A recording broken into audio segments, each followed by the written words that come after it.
Mazafar. Maldives is one of the nicest country around the world. Okay. I think we have to start the class because it's already 9:04. Okay, so good morning, everybody, and good evening, Mr. Thomas. So you are quite late there. So we would like to welcome you all to the ADC Jakarta webinar on best practice in coaching throwing events. And before we give the time to Mr. Thomas as the lecturer, we would like to ask Mr. Ria Lumintuarso as ADC Jakarta Director to give his brief remarks. Pak Ria, time is yours. Thank you, Ms. Ria. Good morning, ladies and gentlemen.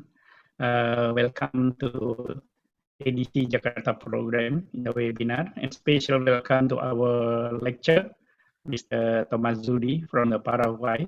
I think now it's around 10 o'clock p.m. right in Paraguay. So Mr. Thomas will be lecture in the night.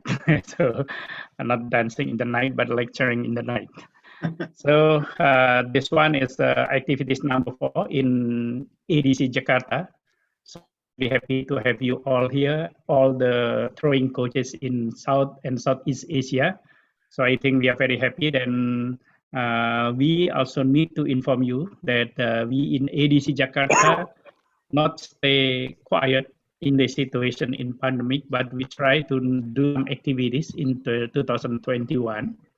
So maybe some of you already informed about these activities, but some of you, we need to give you information regarding the ADC Jakarta. So the first program, I mean the first philosophy of our World Athletic Development Program, so we focus on member federation needs. So that means we not deal with person, we deal with the federation. But we can also talk to the members, or we can talk to the coaches or coach in personal when we talk about the technical. So about the decision of the program, we discuss with the member federation every year, and also with the area development director in Asia, Mr. Salman Iqbal Butt from Pakistan. So the second philosophy is help for self-help. That means we try to give information, we try to provide you some method of education, but you can continue to your federation. That means federation have to choose you here as representative on the federation. And hopefully you can do further information, expert from the world, from, for example, from Mr. Thomas Zudi to your coaches in the federation. And the third one is cooperation with a variety of partners. So of course we have World Athletic partners, but we can do also another part. It's comfortable for World Athletic. It's not competitor for our World Athletic. So that means you can also do when you organize the course in your country. You can, for example, with Milo or with another cooperation. Then you can do easier for your support. And during the pandemic, our objective is to set up and run a factual athletic education system. So that means now we have to use Zoom, we have to use virtual webinar, because we need to give you some information, many information, education for the coaches, technical official, and supporting team like medical and administrators stood in touch with knowledge and skill of athletic. So that means don't stop learning. So we, of course, still waiting for the situation will be normal.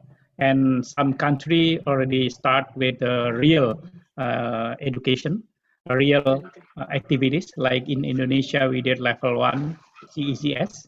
And in Malaysia, still using the online. Maybe in another country, you will try with the direct face-to-face education. So we will support you fully. For example, we will provide you the certificate. We will provide you some expert if you need. So our program actually we start already last year when the COVID coming in our world. So we have around 14, 15 activities in 2020, and now we continue with some activities. So, for example, the first activities in 2021 is strength and conditioning course. Mr. Ekawit, Mr. Viramani, and myself was the lecture. And the second activities was sport medicine webinar. This year, Mr. Yok Tesman and Dr. Chan Ki-yun was the lecture. And the third one just finished recently, Mr. Gunter Lange lecture about those best practice in coaching for middle long distance. It's exactly this program is similar like what Mr. Thomas does today, yeah, but on different event. The Gunter talked about the middle long distance, and Mr. Thomas talked about the event. So now you are joining us, and you will discuss with Mr. Thomas regarding the throwing event. But of course, Mr. Thomas can't do too long because he stay in Paraguay. In Paraguay is South America. So now the time exactly 13 hours different. So he's still in 22nd of June, 23rd of June. So he's in the evening. So we'll be finished at night or maybe early morning for him. So he will be 4 hours every day. So today will be 4 hours and tomorrow will be 4 hours. But hopefully the short time will use by Mr. Thomas and you to keep good discussion and to share the knowledge. And we will have any important key to develop our throwing event in our country. Of course, we have some strong country in the throwing event like India or maybe Iran, but we need to learn from other side of the world because Mr. Zudi is coaching for the South American champion. So you can see the picture, they are South American champion. So of course, we will benefit from this discussion. And we have still some activities. Number 5 will be the International Technical Official, will be 26 to 27 June. It's just after break one day, we will continue with the International Technical Official. Then coach course, and then continue by race seminar, anti-doping seminar, kids athletics, level 2 course for jumps, TOCS course, gender leadership seminar, CSS level 1 lecture course, then strength and conditioning. Actually, the strength and conditioning courses can be cooperate between the federation and ADC. For example, in July, Sri Lanka will organize strength and conditioning course with a local lecture, but if they need, we can also provide some lecture that good for the Sri Lanka. This will be our programs, our activities this year. And if you have any activities in your country, you can communicate with us, and we can maybe with the cooperation, we will give you the certificate to the lecture and to the participant. But if you do locally and you just do in your country, no cooperation, they just do what you can just usually do in your country. Okay, this is all of our information regarding this year and regarding the activities we did in the pandemic situation. Hopefully the pandemic will be over, and please stay safe and healthy, everybody. We need you because we need to develop athletics in our region. Thank you very much, and I give time back to Ms. Dia. Thank you. Bu Dia. Thank you very much, Pak Ria Lumituarso. And we only would like to remind you that everybody should be on the video mode, if possible, because to give respect to the lecturers. And during the class, please mute your video. And if you have a question, because we have a time for question and answer. Okay, so that's all from us. So we give the class fully to Mr. Thomas Hudi. Mr. Thomas Hudi, time is yours. Hello everybody. Thank you very much for the opportunity. We will talk about the throwing. So before starting, everybody knows, I'm sure there are most of them that are trainers and ex-throwers and working in the education. especially in throwing events.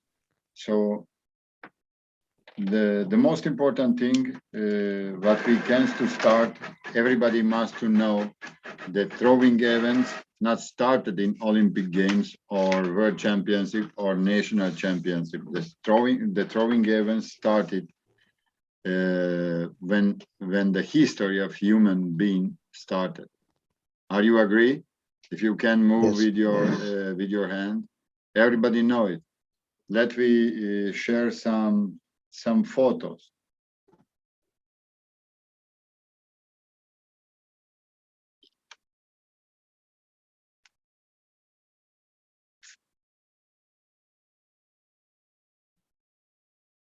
Can you see? Yes. Okay.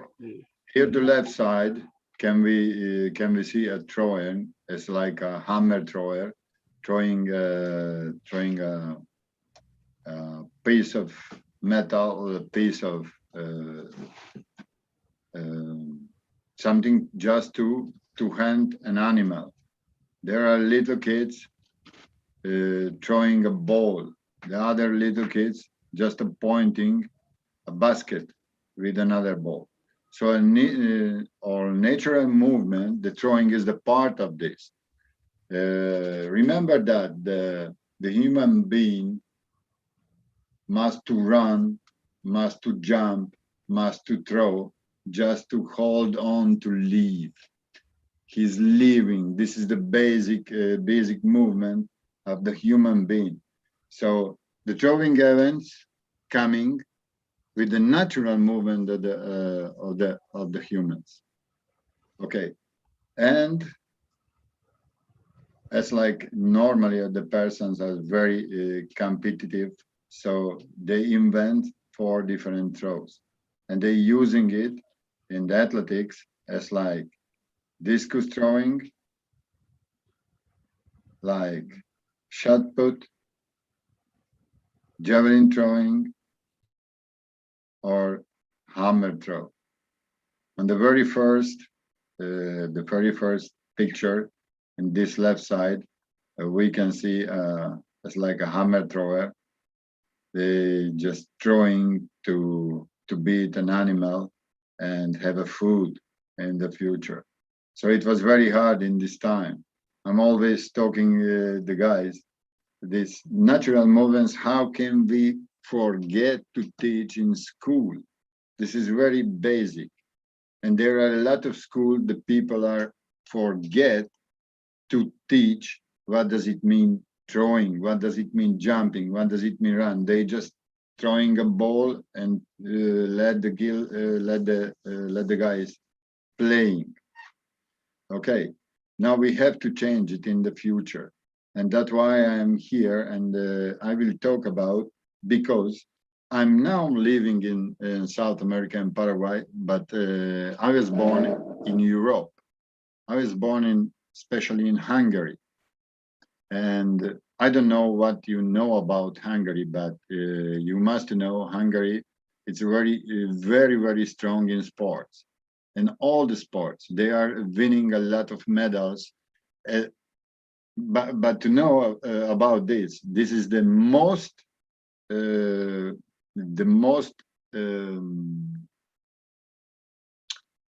quantity of medals won in Olympic Games per capita in the. So do you understand what I mean? The most quantity medals win per capita in Olympic Games, in Summer Olympic Games. So the sport is very strong. We grew up during the communism. It was a system who put a lot of interest in sport, just to show to other countries what can do the communist countries in sport. How can we build up a very good sport? How can we build up very good athletes? Okay, especially also in throwing events. I was very lucky because when I was born, there was most strongest in throwing events Hungary. For example, when I was 15, 16, 14, there was 4 javelin throwers over 90 meters. And there was an Olympic champion and the world record holder too. So when I grew up with them, I'm seeing them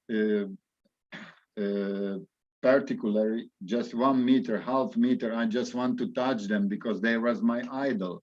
So they inspire me a lot. I saw them training. I can ask them.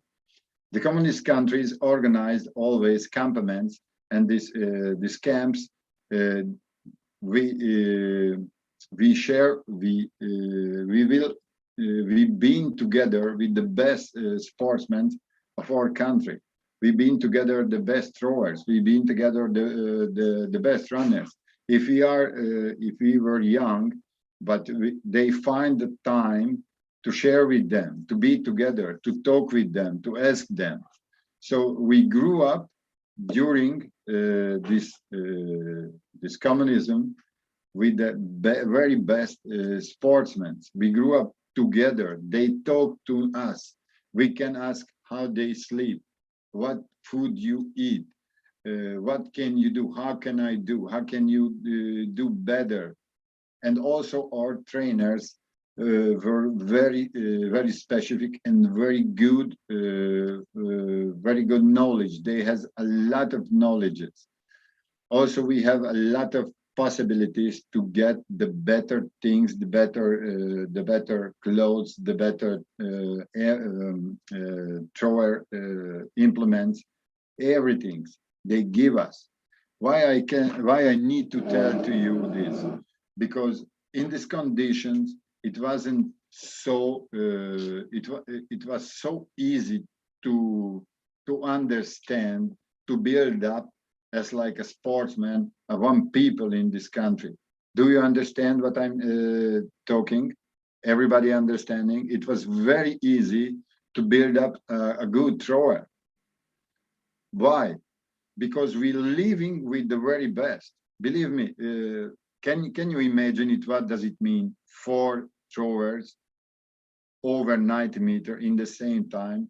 There was 4 hammer thrower, and one of them was my roommate in camps. He was the same age as like me, and he was the second in the world championship and hammer thrower. So I can share with him everything. We talked about just about the throwing, or we talked about just the sport. Why? Because in our age there was no other entertainment. There was no so much facilities in internet. There was so much thing to carry your attention and take out the attention. The most important thing what we are doing. It was the athletics. It was the track and field. It was the throwing events. I was a decathlete, a very good decathlete, 16 times national champions. And when I was very first time champion, I was at 13 years. And my very first gold medal national champion was a shot put. I throw 30 meter all 6 with a 4 kilo implements. And the second gold medal was in the same age when I was 13. It was javelin throw. I throw a little bit over 40 meters using 600 grams javelin. So we growing up throwing, jumping, and running, and that's why I have a lot of knowledge. How can build up a thrower from practically from when it was born. Everybody understand what I'm talking? Yes. Few hands. Okay. So how can build it? How can we start it, and when we can start it? And there's a material that I made by hand. I just typing it because I didn't want to forget to tell you not one word how we did it and how we do it. This is the main part today, and tomorrow I will talk about the special part and taking some examples how we build it up. How can we get the South American record in javelin throw with my guy when he was 17 years and throw with the adult implements over 78 meters. So it was very good. It was a classification also to the Olympic Games in Beijing. So and it called the attention around the world because 17 years, 78 meters, 01. It was a the qualifying limit was 78 meters. So throwing 1 centimeter more, but it was the limit. So getting to the Olympic Games. So everybody's very happy. How we build up this guy, how he won a bronze medal in the World Championship, and the other also have the woman in 2010 in the South American Games, Katrina Subeldia, how she won a silver medal just losing with 2 centimeters up until to the very last throw. She was winning, and the National Olympic Committee, they don't want to take her in this competition because before her result wasn't enough, just getting in the final. And then tell to my chiefs, please believe me, if you want, I will write on with my name, I will sign you. This girl will win a medal. She will do her best, and and believe me. Okay, so they believed, but I need I was to sign on a paper. If she not, I will give back all the money that they invite in her. So with this condition, we went there, and she won a silver medal. One of the only 3 silver medal won whole Paraguayan team, and she will won and just lose just 2 centimeters till the 5th throw. She was winning, so it was very incredible.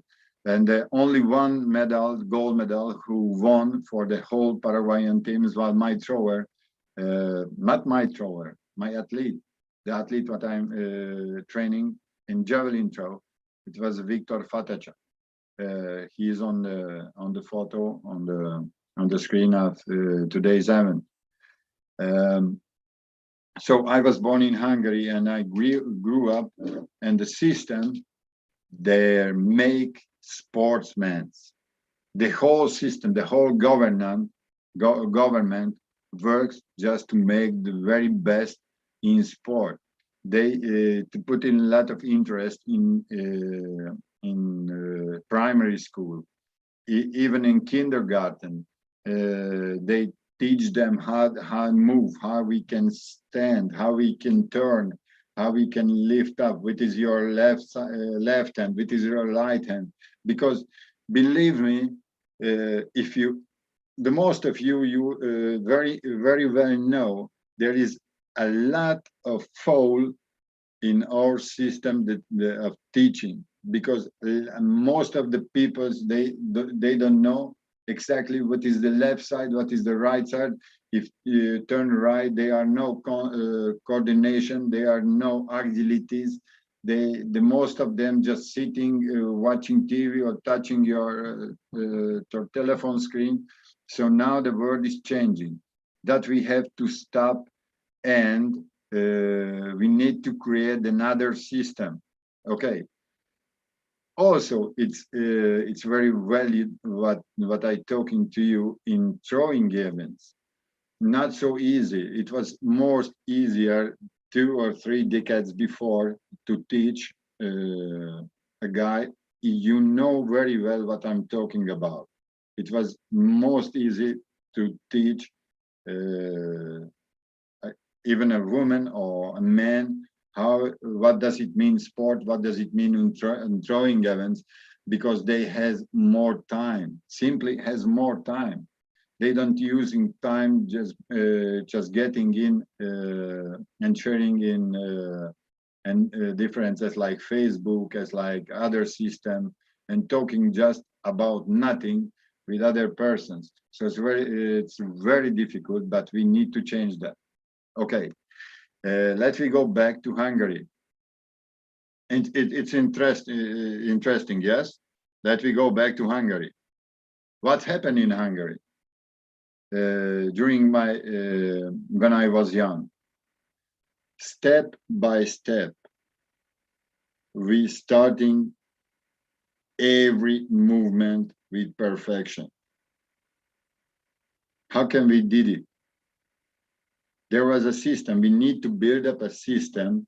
How can we two guys and which event we can use? Especially if we're talking about throwing events, everybody knows the strongest guys are able to throw, or the strongest girls. But you know very well, we can separate the different throwers. They has different anthropometry. Okay, and now also inside the throwing events, there is a lot of changing too.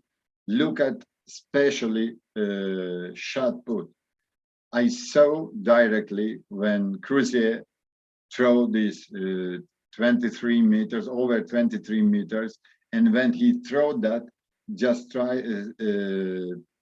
start to cry because felt it will be a very good shot. It was a very good shot, and just before landing the shot on the field, he just cried. He was very happy because felt this throwing. And this guy is very tall, believe me, it's more than 2 meters. And there is another, and the last world champion, Kovac, is just more than less 180, 1 meter 80 tall, but making this movement very fast. Before, the people's looking just glide technique. And there in the 60s, there was a very famous thrower, Russian thrower, Baryshnikov, who threw the very first time over 22 meters. It was sensational. Believe me, it just passing like more than 50 years, just 1 meter up, 1 meter longer, the very best throwing in the world. So 50 years before this guy, it was very close to these results what they doing today. This is a part what we need to talk about. Why it's happening, the changing, because the results, believe me, in the 80s, there was Hone, throws over 100 meter in javelin. There was Paragi, 99 meters with javelin. Then Zelazny with the new one, also almost catch the 100 meters. And passing like 20 years, and the guys trying to throw over 90 meters. Okay, then discus. In the 70s, 80s, there was a lot of throwing over 70 meters. And now if somebody throwing over 70 meters is sensational, it's incredible, like in this year, this guy. Then shot put, women's shot put especially. Before under the 21 meters, it was almost impossible to win international competition, important international competition. Now the girls just trying to throw over 20. Are you agree? Everybody? Yes. Before that, behind that, there's a lot of things what happened. And the most important thing, I don't want to put a lot of important in this, because we need to talk about drugs too. and we need to touch this part, but I don't want to take with this part absolutely, because I don't like. One of the most important thing what I don't like, this is the drugs, but the people are using and still using. Okay, I grew up in the communist countries, and that age the communist countries were the most part of the best throwers in the world. I've been with them. I've been with Fibengerova, who won a lot of competition in women shot put. Throw with her. I just throwing back her shots when she was training in Hungary. There was a lot of discus thrower, German discus throwers. I made training with them. I asked them how they training, but behind this there was another other thing, but you know, we need to forget this. And also we are discussing about the results what the people did before, because now is we can tell it, this is the really results what the human being can do, because the control is more strong, and the new technology in sport help us to do it better. Please do with your hand if you understand what I'm talking about. Yeah, the new technology. What does it mean, new technology? The new implements, the new form of training, the new type of training, the new waves, the new using new techniques, new form of training, the different kind of training, implementing weightlifting in the most part of the training, especially if we talking about throwing events, because one of the most important base of the force of the throwing events is the Olympic weightlifting. Are you agree? I know it very well. We did it. I was hated. I don't want to do it. I can't tell you that is true. I never want to do it. I hate very much the weightlifting. But when I saw the other competitors growing better than me, so I decided to do. So I changed the form, the thinking. So why I talked about from when I come from, because there was a lot of very good throwers, and there was our idol, and it was inspired me. And this part is very important. You know, I have just very few throwers, but they are good. And I talk with them a lot about this. And I told them how we did it in our country, just to give example for the other guys. You know, the culture is very different and everywhere. It's completely different in Asia. It's completely different in Latin countries of our country. It's absolutely different in Europe. There are people thinking more cold, just doing us like machines. But everybody wants to do the same, be the best, throw fast, farther than other. So I ask the very best athletes, I ask, you need to do as like an example. You need to talk with the other guys, have to show you how you're doing, have to help them. Just try to show us how you're moving, how you put your feet on the field, how you hold on your hand. which kind of exercise you doing between one throw and other throw, how you taking care with your body health. So all of these things are very important, and we will talk about this, because today is the most important. What we will talk about is how we build up a thrower.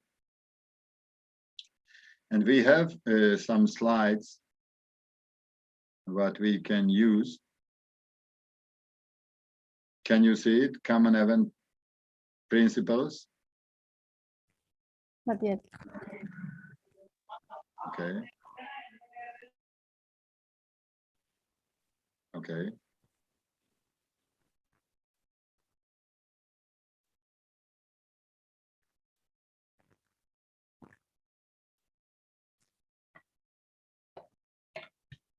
Common event principles. Yes.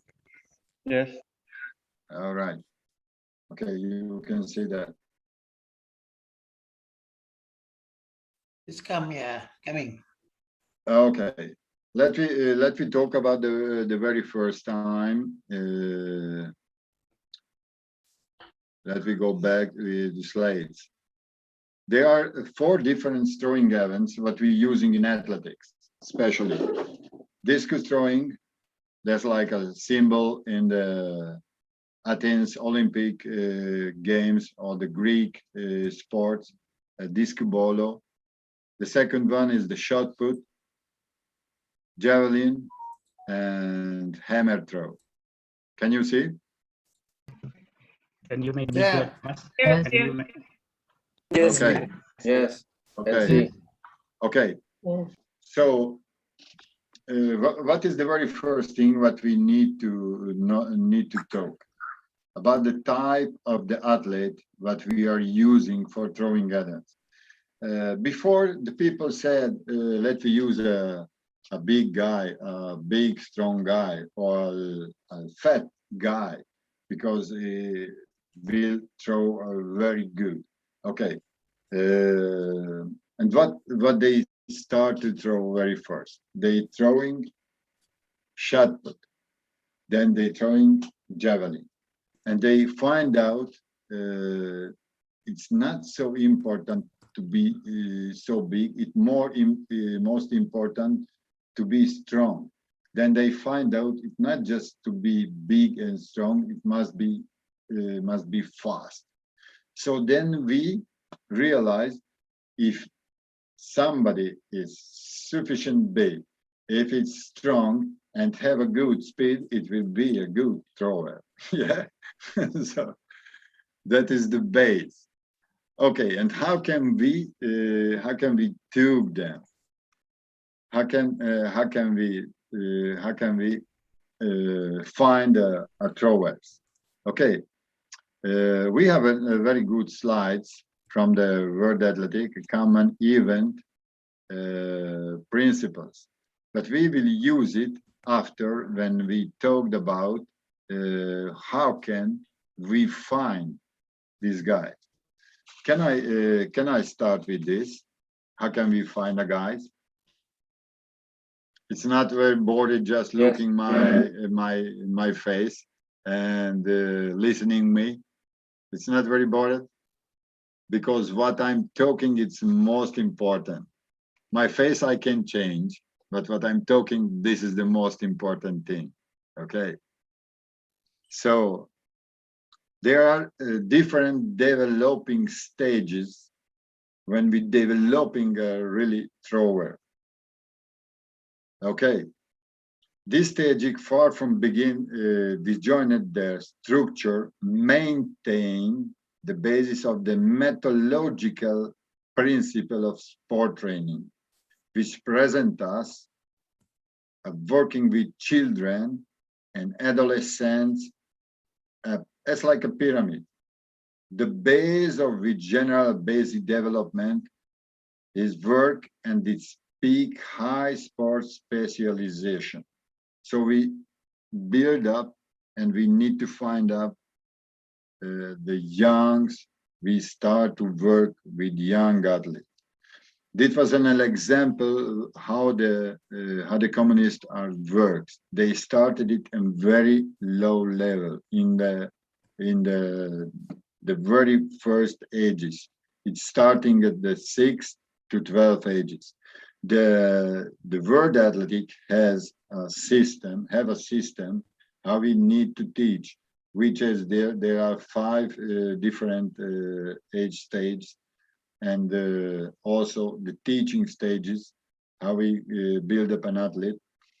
But I made 3 different stages when we talking about how we can build up a thrower, especially. And now and today and tomorrow we will talking about what does it mean throwing. Okay, the first stage of work take place in the physical education class. So when you're taking a young athlete, you have to do young athletes under 12 years as like a physical education. You need to build up all of the capacities of them.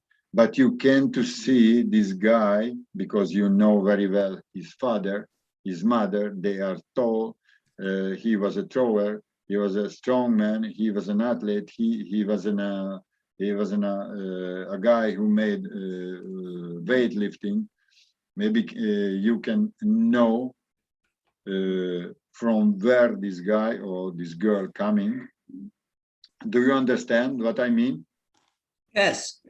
Okay. So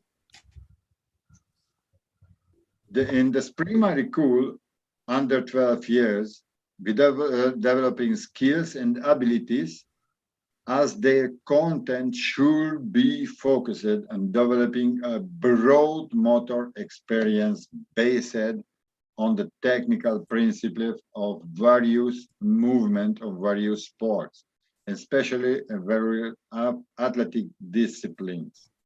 Among them, races, jumps, and throwing, obviously throwing events, but this throwing could be just throwing a soccer ball just to make a basket like 6 meter long in front of you, or just throwing a little ball, whatever ball, just to pointing something to get another guy, just to introduce them. What does it mean throwing?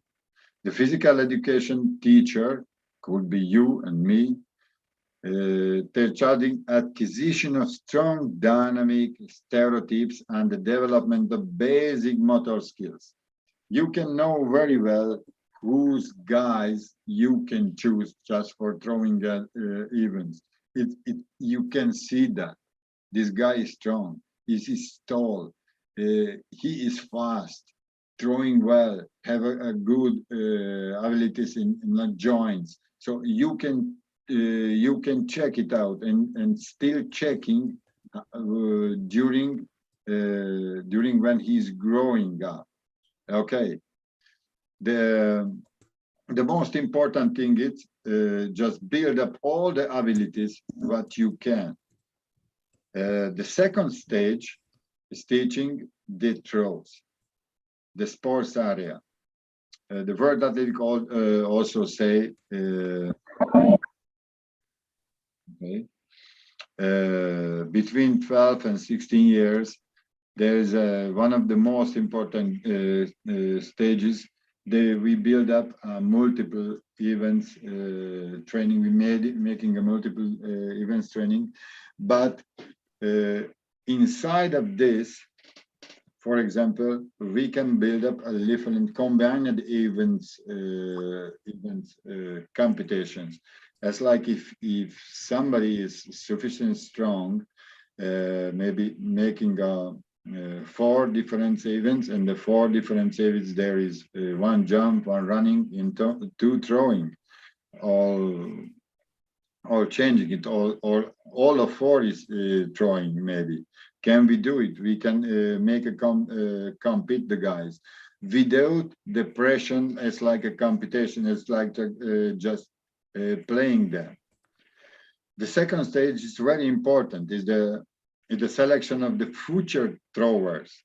in the fundamental objective, considerating was given to the range of factors. There is a lot of factors. They reveal the future thrower and that make him in some way different from the other guys who making other sport.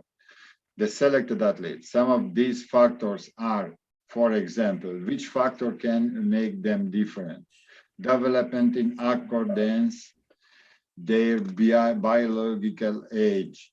You know, there is a lot of wrong things we doing just to pushing them a very early age just to win, because we want to win. Really, you want to win, not the athlete, but just the only one guy who can win this athlete, and you must build up his athlete as like your champion. So it could be worse later on for them. The developing in accordance, the biological age, chronological age, and difference between two sexes in terms of both aspects. It could be a guy 40 years and there his face as like an adult. A woman very bold there, a 14 years girl seems like a woman, a mother, because it's very developed. So we need to take care with this part. The value of the psychological test should give a marked tendency and a high level terms. We need to change them. We need to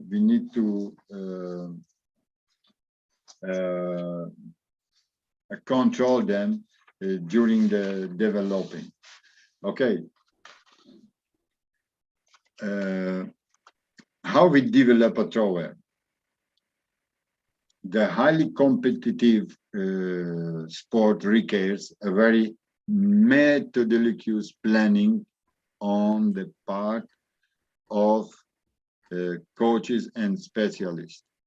That we need to know a lot of things. We're not just a trainer. We're not just making results. We are also as like a human being, as like a father. We must to be a father of this athlete. Sometimes we can find an athlete without parents. They have no parents. For example, now in Paraguay, we are working a guy who has no parents. This 20 years old, throwing over 70 meters like last week, and we just taking care with them as like oven child. And he know very well. We told them we are not your parents, but we taking care. We need to see you growing up as like a good man, as like if you have a family. So this point is also very important, and we will talk about that. Excuse me, Tom. You do not change the slide? You can see it or not this slide. It is still in the same as the first one. Which slide do you need? No. I mean because somebody asked me whether the slide changes or not, because it is still use the same slide. Okay. Just how we build up a thrower. Can we see that? Yes. Yes. Okay, so you can also read what I'm talking about. Okay.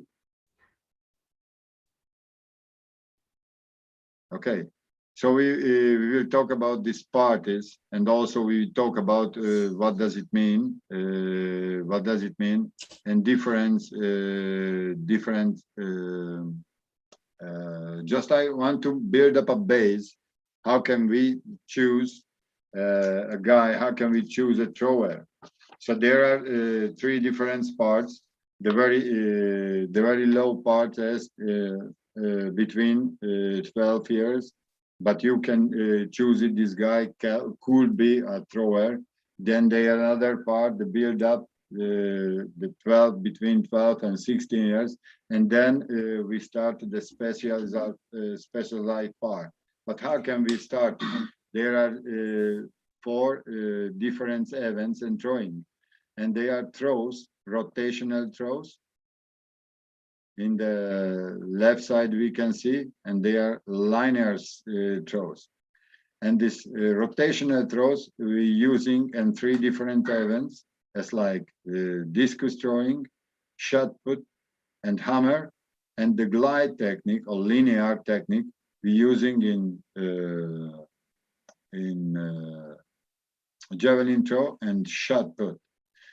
But now this linear training, especially in shot put, we starting to forget. We can find up until now throwers as like this woman from New Zealand, who has won the Olympic gold medal, but now it's changing. And especially why it's changing, because with the rotational technique in shot put, especially in shot put, can get a very high and very good results throwers who has not so tall, as like Kovac. Kovac won the world championship in Doha, and he's not so tall. He's like 1 head less than Cruzier, was 1 head less, but throwing almost almost 23 meters, won the gold medal with 22.92. So when we starting talk about the throwers, we have to choose which type of persons we can use and which abilities they need, and how can we use these abilities during the throwing event.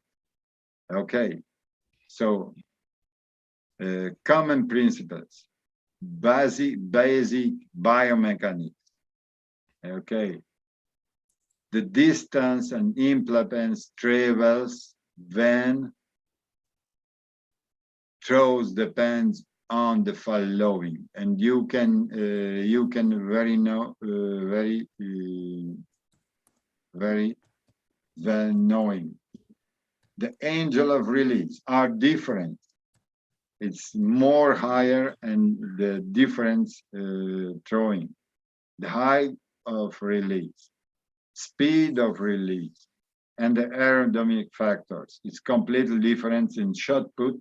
It's almost not included, but it absolutely different in javelin throw.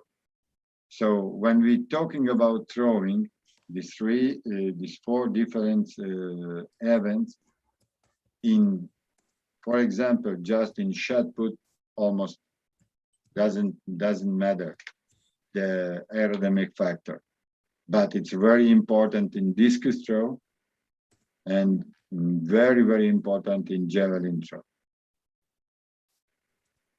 There are some discourse discussing the persons what is the better for javelin throw, headwind or tailwind. But when I'm will to remember you, when I'm growing up, these guys who throwing over 90 meters, they tell me the headwind is the most important thing. If you have a good technique and you get the angle, this will fly away, and never you find our javelin. So, and I'm also in this part. The headwind is better for javelin throwing. Let we see the next common principles. Distance, the angle of release. You can see that the different angle, how we can throwing a javelin 33, 37, but also it's including the wind. Don't forget it. If the wind is tailwind, it's coming from back, it's better if you're throwing a little bit higher, because has more chances to win to pull your to push, to push your javelin ahead. Then the discus throw, it's almost the same. The shot put and the hammer are higher, and also the implements are heavier, multiple times heavier. Especially the man shot or man hammer. It's almost 8 kilos, more than 7 kilos. It's a very heavy. And believe me, these guys are incredible. How can they shoot 23 meters with a very short takeoff? Let me do takeoff, putting force inside the implement. It's like less than 2 meters in, for example, in glide, the glide technique in shot put. It was just 2 meters, but with the new waves that the people are implementing is the rotational technique. They can do it a longer way to put force and velocity in the implement. So they are changing. It's also very interesting with the very last Olympic Games, the glide technique were the winners. But you will see in the next Olympic Games, we need to forget this. They guys are flying, especially when we're talking about shot. And let me see the next part. Common principle, distance behavior release. Okay, it's as like talked about, it's different. For example, when we're talking about the shot put, this Ukraine guy throwing the shot with the rotational technique, not the glide technique. I knew him very well. It's included the height, which height is the athlete. So that's why I told to you now, it's if a guy is sufficient fast, have a good speed, and have a good strength, have a good physique, is strong and fast, and not so tall.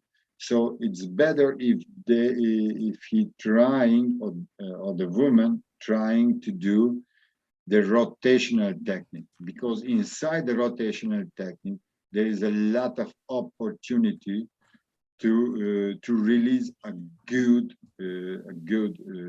throw, a very good result. The glide technique, especially especially with the tall guys, also wasn't problem, because the taking, when you can take, the movement is just less than 2 meters, almost 2 meters 10 centimeters, just 2 meters. It's very short.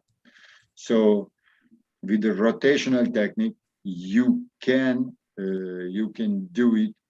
A most important forcement, a most important pressure inside the shot. So why the people didn't like to use the very first time? Because there was a lot of fool. It was not so undeveloped. It was undeveloped. Now they don't care with this. Everybody was just put the glide technique, and then it started as like I said in the 60s, 1960s. With the Russians and some Americans too, started with this, but it wasn't so correct. It wasn't so safe. There was a lot of foul, and now, if you're seeing a competition, it's for example in the American Championship the last weekend. There was almost 50 throws, or over 50 throws, and mostly was perfect. It wasn't full. So it's just question of time and the rotational technique will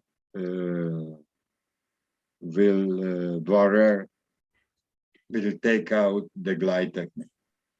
Do you understand? Everything's okay? Yeah. Okay.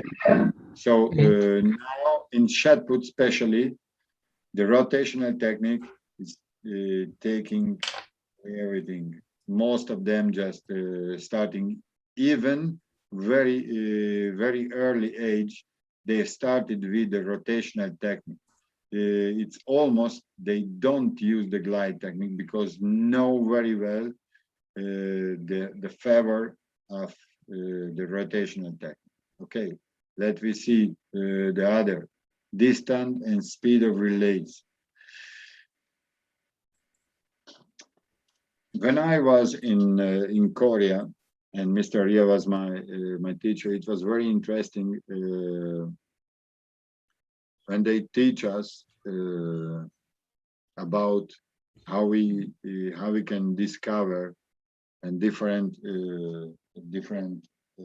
capacities in our athletes, and what is the most important thing, at least in athletics? Who win in athletics? It's not just when we're talking about to throw the fastest distance. Yeah, that is true. But how can they do it? They only can do it if your speed is high.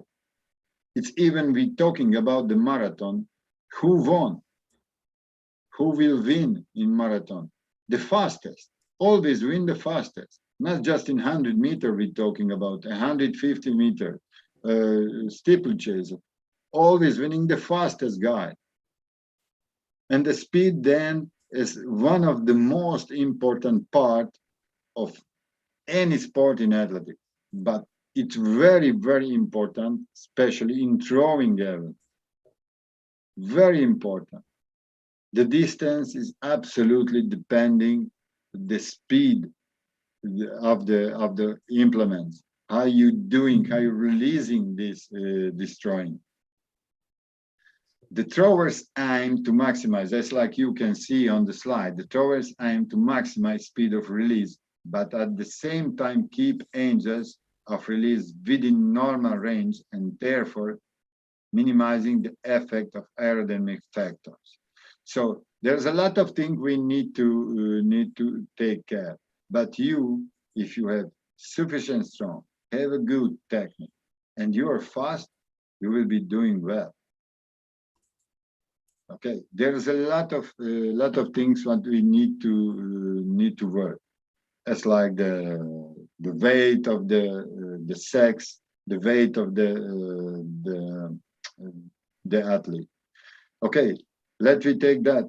When we're talking about the weight and we're talking by the type of the athlete, you know, these 4 different throwing events, we almost came to talk 4 different type of athletes too. It was before. The javelin throwers were the thinnest between them. Always, it's like a sprinter. Then the shot putter was always the most popular, most big up until now. And then the second was the hammer thrower. It's also very great, a big and a big build, big body. And also when we're talking about the discus thrower. But if you know going to the stadiums, let me talk the very last American champions. This woman looks as like an heptathlete. Very nice developed body. There is a Serbian multiple world champion and world class discus thrower. There are new throwers. Also, we can find bodies, big bodies, but now the tendency is thinner, most fiber and less fat. Are you agree? most fiber and less fat. Okay, because this fat you have to move too. So there was before, for example, Paragi. Paragi threw almost 99 meters with javelin. He was a guy as tall as like me, 185. He was very agile. He was a very speed, but he was a big guy. He was fatty. He was fatty. He was big. He was fat, but have another capacities more than normal. So that's why he threw over 99 meters. That was Nemeth. Nemeth who building these implements. Everybody know the Nemeth javelin. Most of the people using this this Lila javelin. Do you know? Nemeth, javelin Yeah. Nemeth. Yes. Okay, everybody using. Famous one. Nemeth was a schoolmate of my brother-in-law. And I know him very well. He was one of the best friend of my trainer. This guy was thin. This guy was strong. He was not as like a bodybuilder. He was very speed. So the different kind of body weight can influence in the results too. So that's why I talking. And now it's changing. The people are more faster because the speed is very, very important in the throwing events, and thinner. Look at now the new with spear javelin throwers. Look at the new discus throwers. Look at the new hammer throwers. They are more thinner than before, and faster than before, because if you have a very build up body, it's also need to move. So it's easier to move a pure muscle and not a pure whole big body. Are you agree? That I talking about common event principle, distance and speed of release. How you can release. It's very, very important. And now that this technique against the glide technique, the new rotational technique, it helps to the guys or the women who not so high in shot put, especially in shot put. Distance and aerodynamic factors influence the distance and implements uncontrollable when the traveling are often uncontrollable. Such factors include weather. It's called how can influence in the results. For example, or windy, or it's raining. You know, before in Paraguay, they never do competition when it was rain. When it's raining, never do competition, just stop the competition. And what happened? In 2007, we were in Rio de Janeiro with my young athlete in Rio de Janeiro, and he need to throw during the rain. It was a very big and strong rain, and he never threw before in rain, so have no experience. And he just ran and do it as like normally, as like when everything is dry, and fall down very bad, and they start to be afraid. So it's a very interesting point. And the next year was the Olympic Games in Beijing. I don't know who were in Beijing, but I've been there. And the qualification day of the on the javelin throw, they just suspend the competition because there was so strong the rain. It was so dark to sky. They must to switch on the lights 10 in the morning on the streets. It was so strong.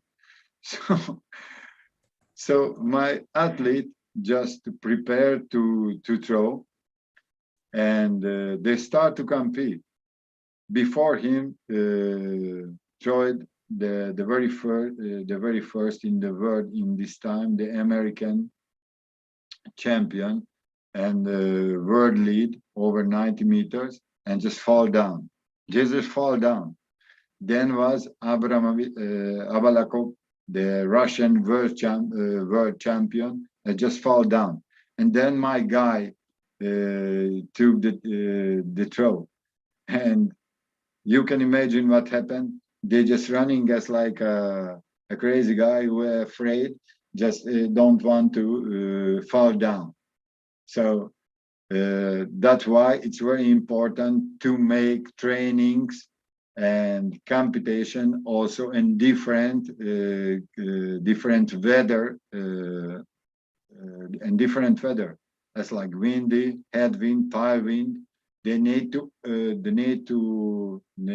know how can you handle the computation during different conditions of weather. Climate, hot and cold temperatures, humidity levels, altitude. Some guys just wants to make her best results, his best results going up in the hills because less air, the can throw higher, can throw faster and longer. So we have a lot of experience because around Paraguay there is Bolivia. Bolivian stadiums started in 2,500 meters, as like in Kenya or in Uganda or in Ethiopia. So the stadiums started in Colombia, the same things. And we went up, but we never throw longer, just to be in altitude. But we experimented in humidity levels because in our country there's a lot of humidity. In your country, the most of them also. It's included, especially during the computation, how the person can hold, how can take care during the computation, how can they handle the humidity, and also hot and cold. It's cold. It's less. It's not so good for throwers because the cold also do it shorter every hour muscles, and you must to hold on warm. Implements. There are a lot of implements we can use, and the people are choosing also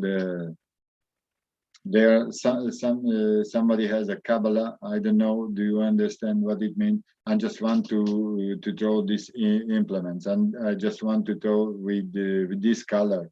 I just want to do it. Not it must to be big. It must to be short. It must to be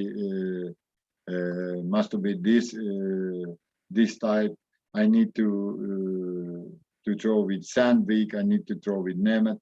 So there is a lot of types. And also the drawing surface. It could be grass, it could be Mondo. They're using everywhere, but we can call it tartan. It was the very first.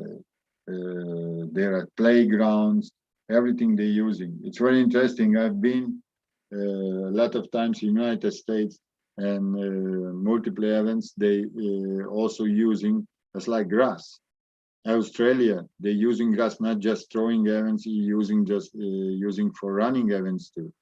So the surface you must know if you have possibilities to train everywhere and throw everywhere.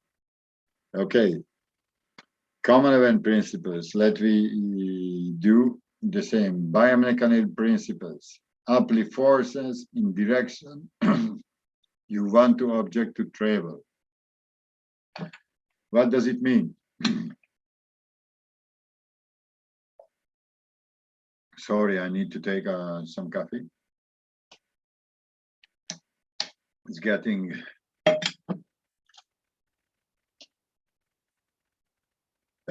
position of the body. Look at this guy, Torkelson. Do you know him? The Norwegian Torkelson? Very good thrower.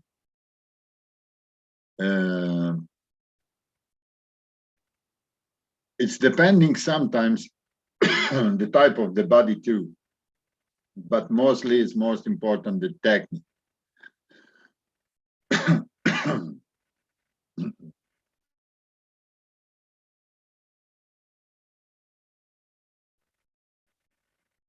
Okay, and the ground reaction of the forces when you making the momentum when you're throwing. One step more. Biomechanical principles generate necessary ground reaction forces by using large muscle groups. You know, it's very interesting when we're talking about this. Almost when we're talking about running too, the only one place when you can take force is when you touch the floor. So flying you can throw, you cannot. Flying you can throw. You have to be a very good and very stable position when you are throwing, even when you are running. Just when you're making the powering on the field, it must be strong. It must be the best way. When we're talking about biomechanical, use appropriate combination of force and time to produce desired change in motion.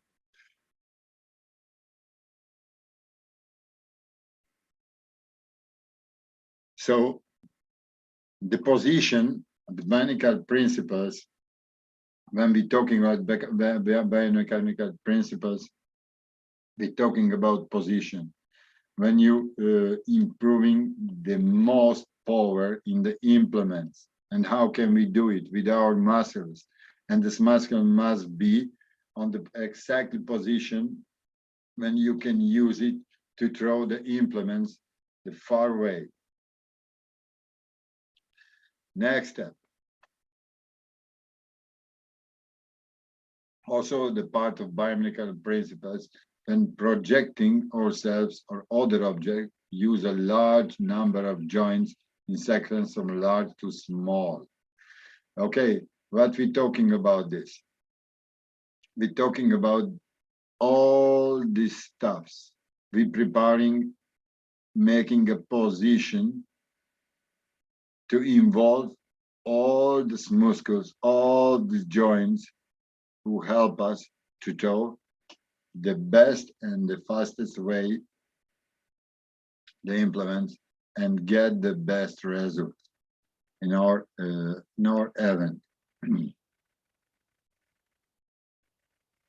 Other part, select appropriate velocity of release, angle of release, and height of produce desired result.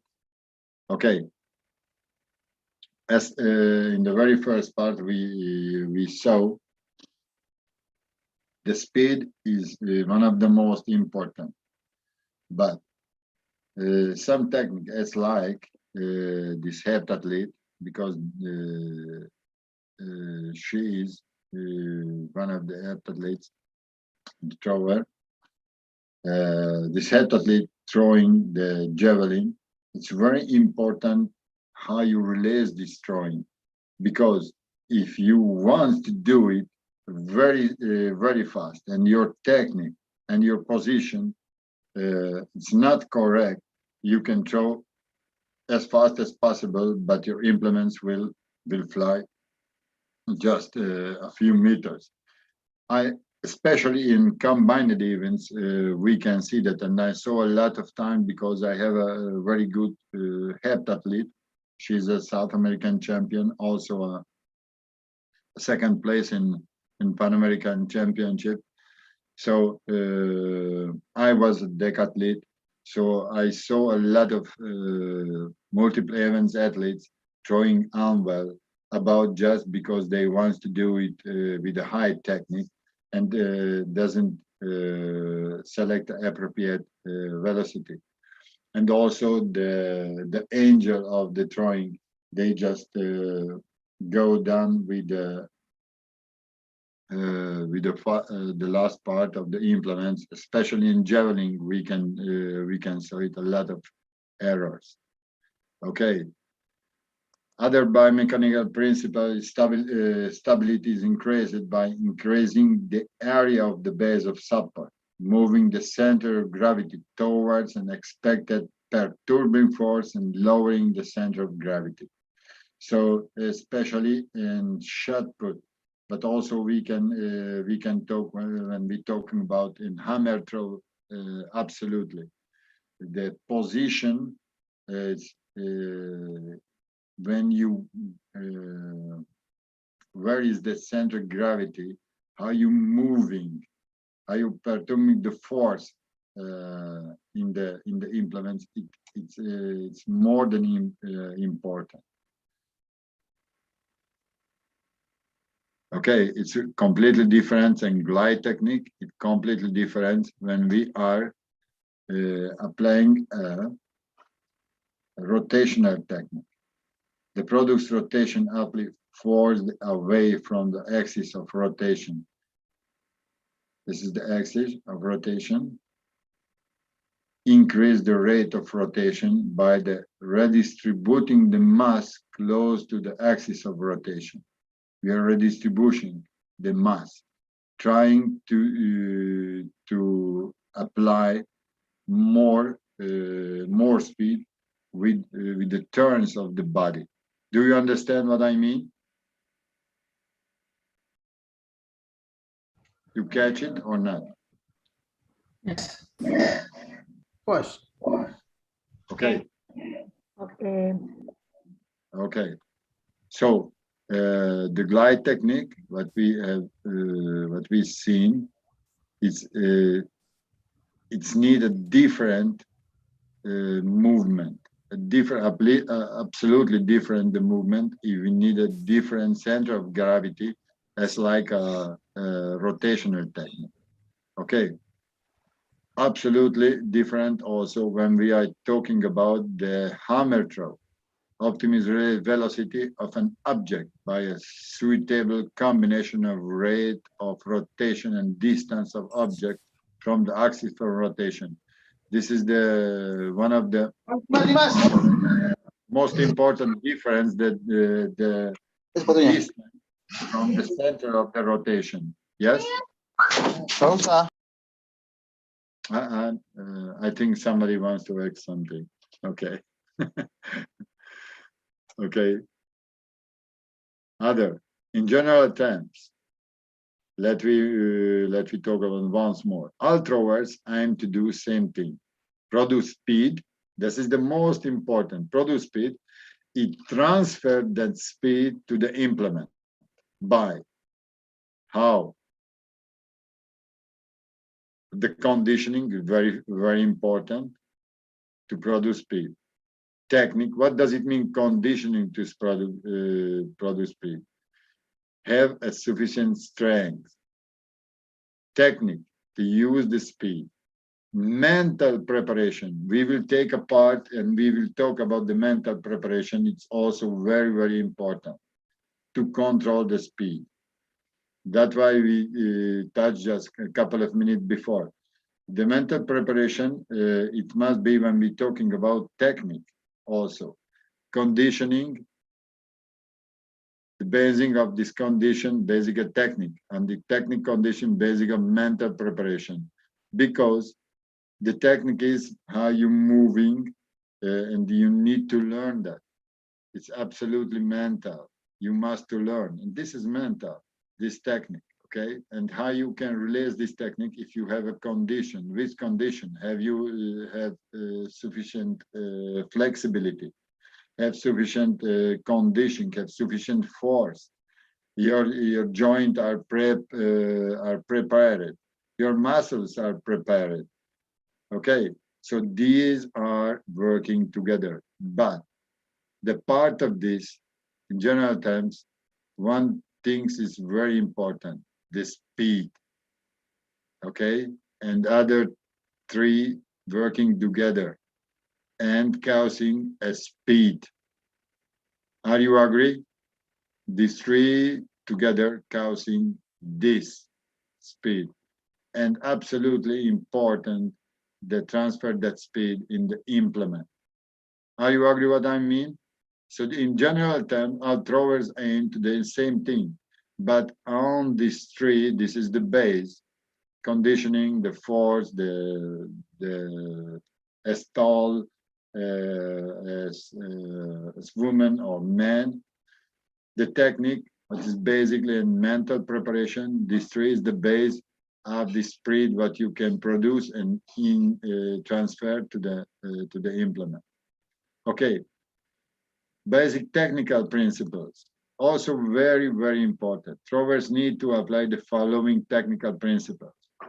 Involve the whole body. Where is the most important? Involve the whole body. Practically and all, but especially when we're talking about this is the glide technique. Involve the whole body. Achieve a summation of forces. The forces must be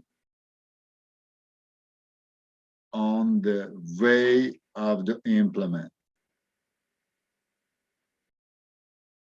Apply force in the direction of the throw. It's the same thing. Achieve a long range of motions. You know, the most important thing always, every day I talking to my athletes, you need to use the most wide movement during the gymnastics when we make the warm up. I'm never stop to tell. Do it as wide as possible. All the movements, even the warm up movements, because your joints, your muscles must to work always with the maximum range, and after it will be very easy to release a movement what you ask. When we are preparing not just a thrower and in general in athletes, it's very important all the things when you're talking about to them, every part. When you started the warm up, you have to ask. It's a base what we are talking about, the basic technical principles. Believe me, it's one of the most important. I know why I telling you. I know why I taking this part. It's so important, because when we're building up a sport, a thrower. Let me talk about thrower right now. Every word what we talking, it's important. Every word that we speaking with them is important, and every kind of movement, every kind of exercise what we are using, it's important and must be the better technique as possible. Okay, and we can find out what is his forces, what is the weakness of the athlete. So we're starting just the warm up, and we need to call the attention of our athletes. You do it with as wide as possible, with wide movements as you can to do. You need to apply in your movement. You have to move, and it must be dynamic, especially when we're making up a warm up. And then after the warm up, just to make a warm up, especially for throwing with easy movement, then a little bit stronger, but always try to do it with the whole moment included, not just a part. We need to move with this. And just why I said to this, because we need to achieve summation of forces, apply the force direction of the throw, achieve a long range of motion, and which to apply force in the implement. If we are doing in every section of the training, and they will learn, they will understand how important how important to apply, to do as well as possible every movement that we are using just to increase our capacities. When we are training, we are training capacities, different capacities, and behind these capacities there is energy. Don't forget this, because we will talk about this. What we are doing, we are increasing capacities. We training capacity, different of capacities of the human being. But behind this capacity there is energy. Okay, and we can save energy if we are doing with the optimal and correct movement. Transfer body weight. We're transferring body weight in different ways. In lineal, it's like glide technique and javelin throw, and also with the rotational technique as like hammer throw or discus or rotational technique of shot put. Keep center of gravity over throwing base. The people doesn't make a lot of importance before, but now one of the most important, because with the new technique in shot put especially, it's the most important to hold on how it's your center of gravity working, because there was one of the most important error. They don't care that, just wants to do faster, as fast possible, and shooting the implements and shot put. I'm talking about shot put, and there was a lot of foul because they don't care about the center of gravity. Just want to make speed, and we can go back in this part. Transfer the speed to the implement, one part more.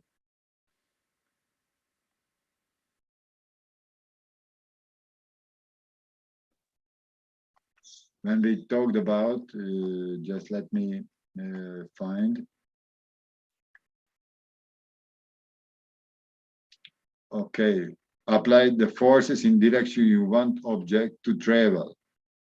Okay, position, body, effective, produced ground reaction force. Okay, apply forces in direction you want to object to travel. So they just want to do it fast as possible. And they made a lot of full throws, because they forget just one of the most important thing is to keep center of gravity over the throwing base. Okay, then other common parts of the basic technical principles: from slow to fast, from back to front, from low to high, from left to right, from right to handed thrower. They say from left to right. We can let them just because there are several throwers who using the left hand, not just right hand.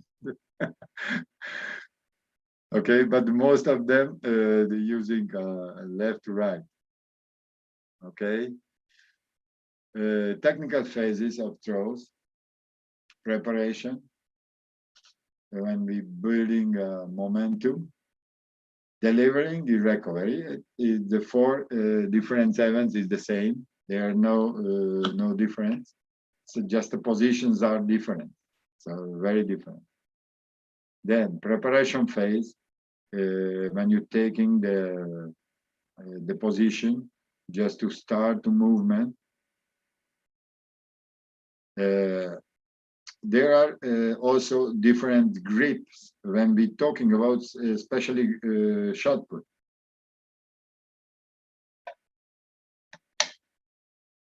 You can see me on the screen. With the glide technique, the shot is in front of under your face, but now the rotational technique, they put it behind the air. You know that? Behind the air, and they started. So, for example, it's different. The grip. Also, different grips are in javelin. It's could be 3 difference. The body in starting position. There's a guy who throw now 69 meters. It's from ex-Yugoslavian countries. I don't know, it's Serbia or Slovenian guy. He throw 79 meters just a couple of weeks before. He started very discus throw. We're talking about discus throw. He starting very slow position, very low position. It's very interesting. I never seen before, but doing very fast and very well. And there are guys who just as like Anelka from Belarus. He is as tall as like an animal. It's 2 meter, more than 2 meter guy. It's opening his arms is 2.5 meter. It's like an agile. It's like a flying bird. It's incredible big guy. So he just drawing, standing as like a monument. So there are different starting positions. Preliminary swings in hammer. There is a lot of different technique and a lot of different type of starting positions. And also check marks in javelin. Somebody just staying position. There are something making a little jog. There are guys just very short distance. There is a lot of difference. Preparation phase, momentum building phase. It's almost they try to find the the best position just to before the throw they implement.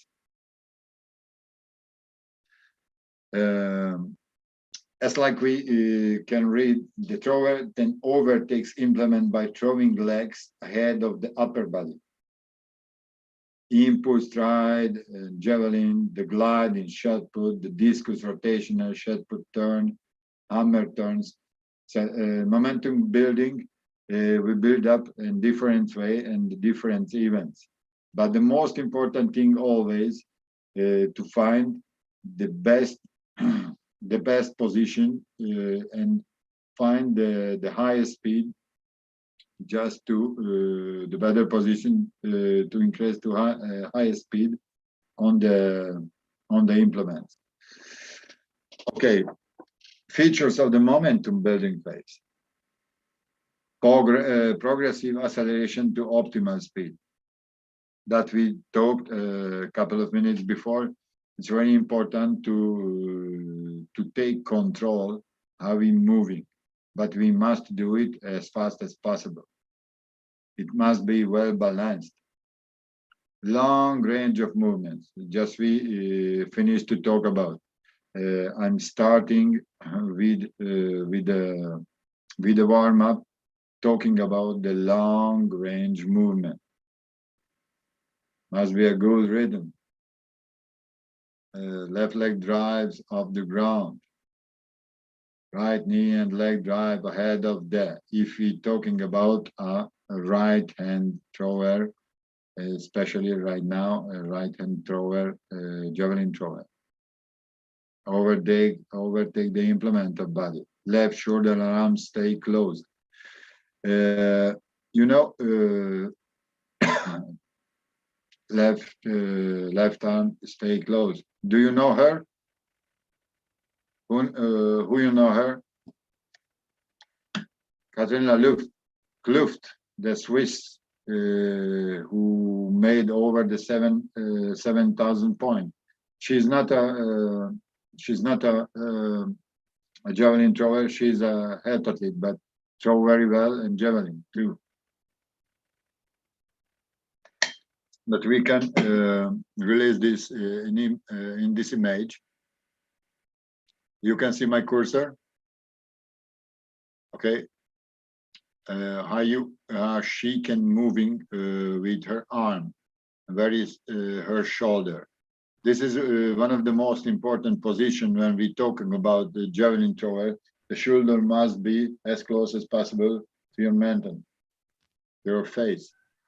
Last week, there was a competition here. We have a young guy, not that guy who I mentioned it, who know family, other one who has family, and I saw from far he has a problem with the position of her left arm, especially with her left arm, and also always just beat his lower back about the unwell movement.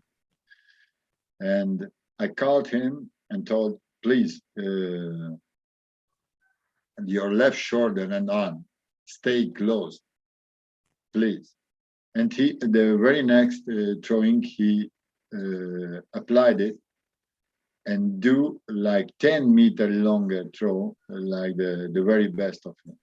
So he just jumped about. He was very happy. Me too, just to help him. But there are parts that we have to check and have to control. They're doing well. Okay, throw boils tension through the whole body, practically. Okay, the delivery phase.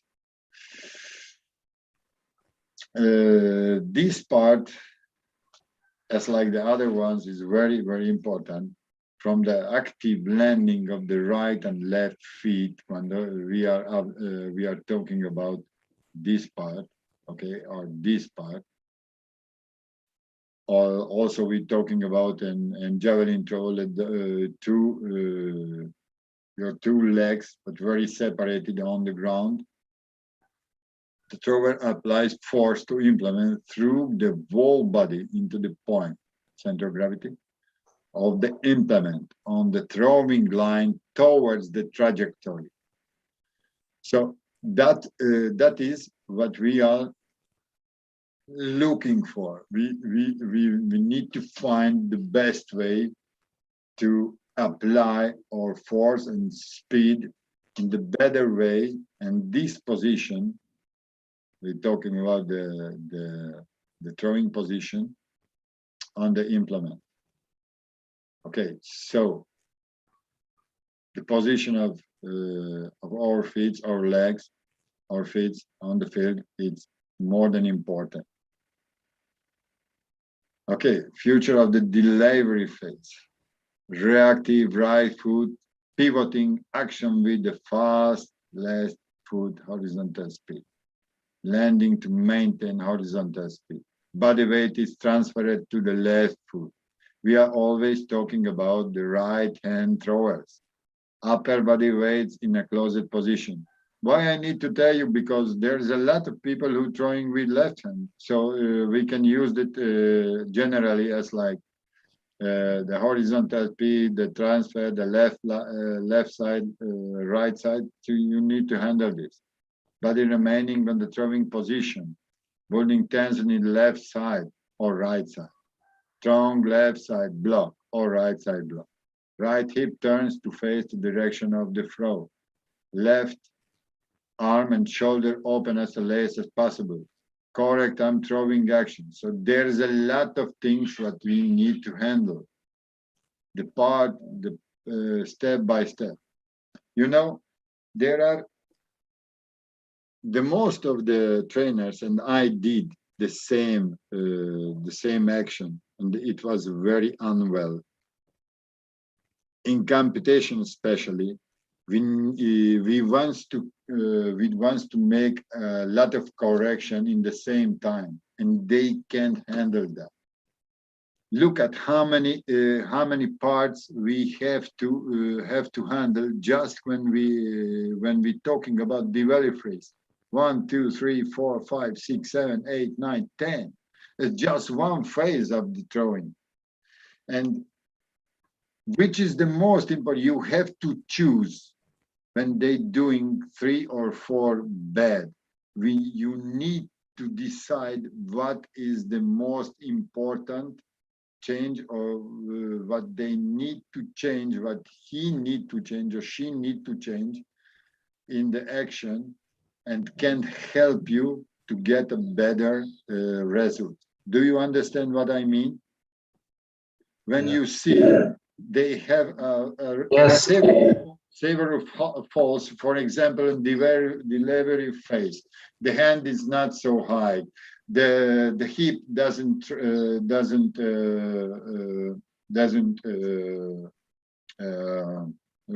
make rotational movement. His leg or her leg is not straight on the position. So you can choose one or maximum two. It's, you know very well the capacity of your athlete, but you have to choose one. I make a lot of mistakes when I was young. I want to change everywhere. Don't forget to knee. Hold on your hand. Move more with your body. Not so ahead. Stay back. So they can't handle that. Just step by step. Maybe the very first throw, it's like a disaster. The second throw must be better if you have one change. The second, okay, you did it very well. Now the next steps, put straight your left leg.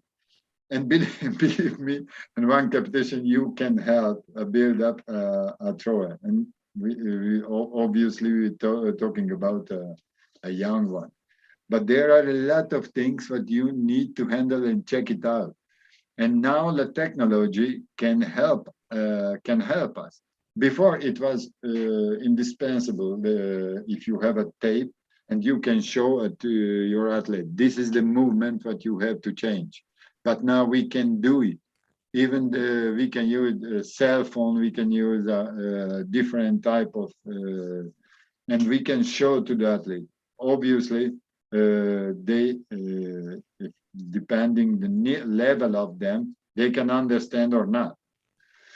But it's one of the most important thing when you are talking to your athlete, maximum one, mostly just one, but maximum two parts you can make a correction. Recovery phase. Thrower maintenance, the different parts, thrower looking at the implement, no falling of the throw, keeping or regaining balance to completing block, watching the implement land, leaving the circle.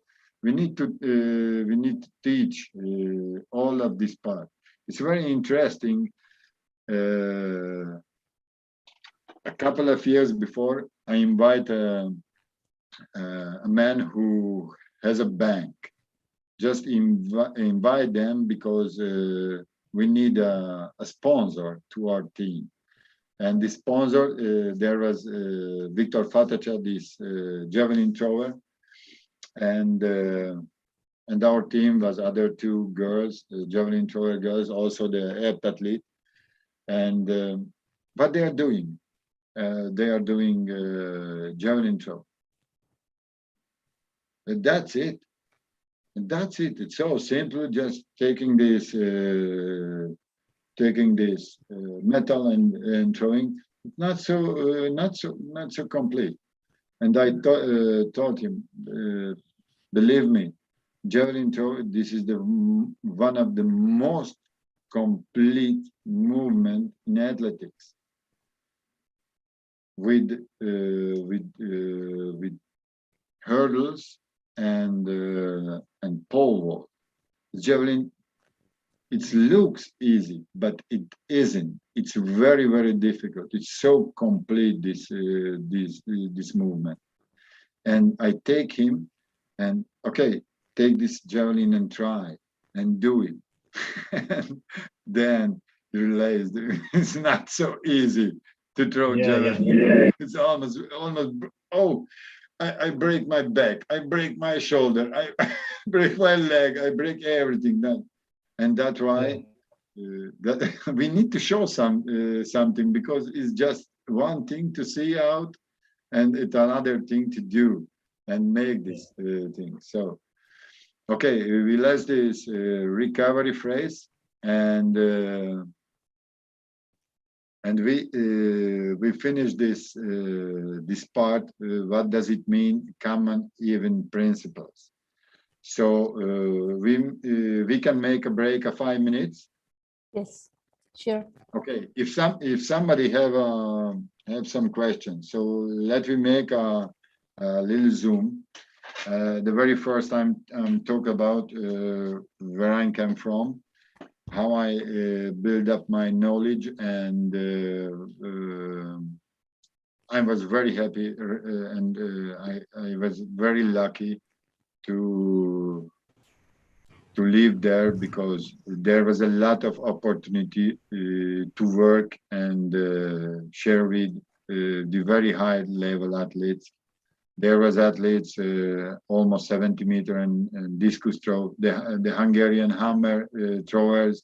It's everybody know it's very famous around the world. And the most of them was my friends and teammates too.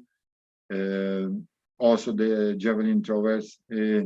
Right now, we have also they have just one javelin throwers, good one. But also in my age, the girls were very good, almost 60 meters, even 19s, 20 years. So, and I'm grow up with them, and I know very well how they do, and they helped me to grow up.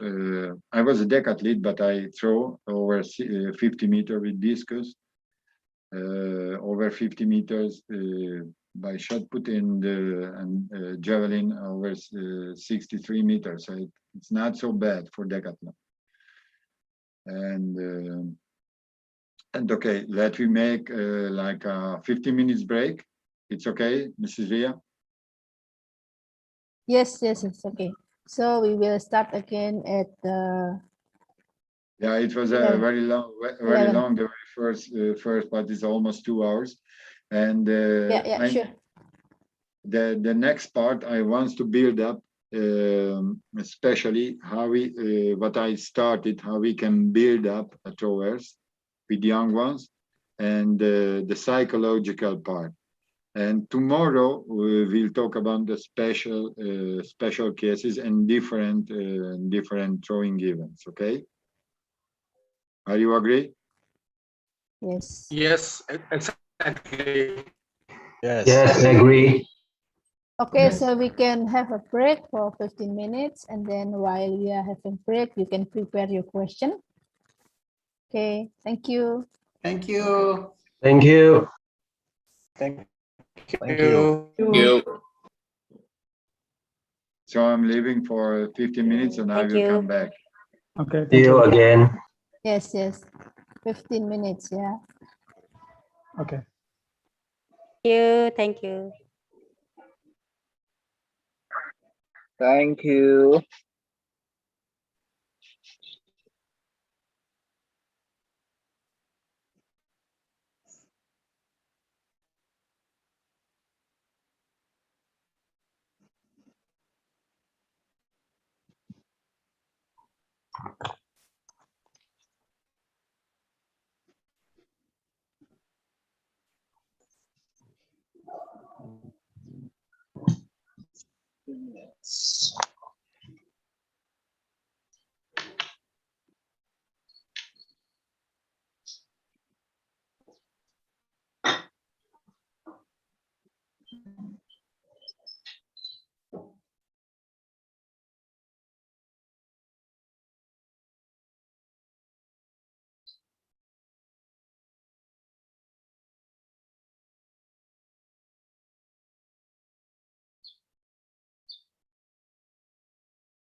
Hello, everybody here?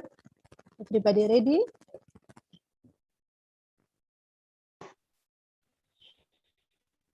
Ready? Madam.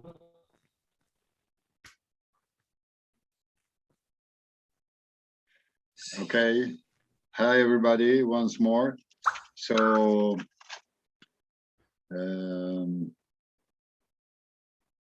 we will using another slide, a slide base.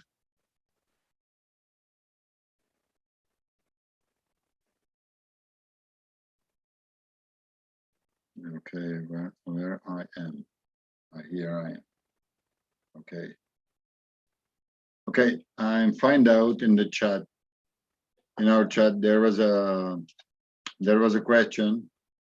Mr. Sujit, Mrs. Sujit made it just 10 in the morning. The question was, Mr. Thomas, what do you think organizing combined events for youth, like pentathlon or heptathlon? Everybody hearing me? Yes. Okay, because this question it's really interesting.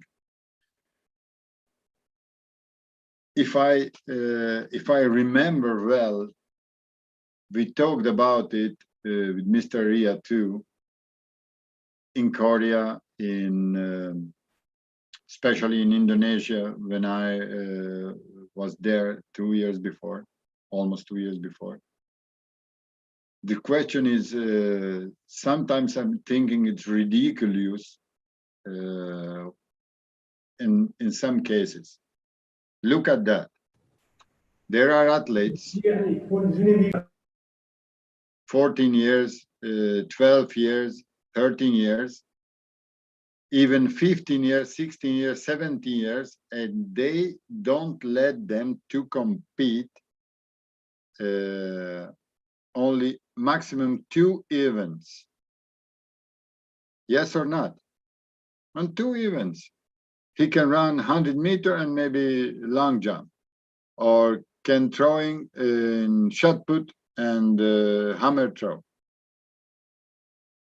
But they let them compete in combined events, even is just 12 years or 13 years, and they can do pentathlon. Is true or not? Hello, they can hear me or not? Yeah, we heard you. Yes. Okay, so look at, if a 12 years old girl can do it pentathlon, why a guy who has a 17 years, it well developed, can do more individual probes in the same times? It's like 5 years difference, and also the capacity of this guy. And the 12 years girl can do pentathlon in one day, because they say, the World Athletics said, just one day can do maximum 2 probes and not more, maybe one relays more. And they let to do pentathlon at very young ages. It's like 12 years, 13 years, 14 years. They doing pentathlon. They know, I know, I'm making with them. So my answer to your question, can do it. But you need to know who is able to do it, who not. Who can to capacity to do multiple events, and who not has capacity or the preparation, a well preparation. Because behind that, there are a human, and we can make an error if they has some problem, some health problem, if you overcharging, or maybe doing some exercise, and they has no capacity to able to do that. So my answer to your questions, I like it. I like the multiple events, and I'm making with every athlete of me. I especially the WA also said this age is the 12 to 16. This is the multiple events age, so they can do that. They need to do that. So absolutely ridiculous. The guys making octathlon, making decathlon at 17 years, and they don't let them individual events to make just maximum two. What they are thinking about it, what you are thinking about this. So there is something working wrong, but not I'm the WA. So I can change that. I can tell them you need to talk. You need to think about it. But especially my answer to your questions. I like it, the combined events. But you have to choose which kind of events you will do. We're using 4 events, 3 events, 5 events too, and they must be throwing, there must be jumping, there must be running too. So we're using. It's very good just to build up a good athlete. It doesn't matter if it's a thrower or other. Okay, so let me see more. We need to use this slide, but I will to share right now.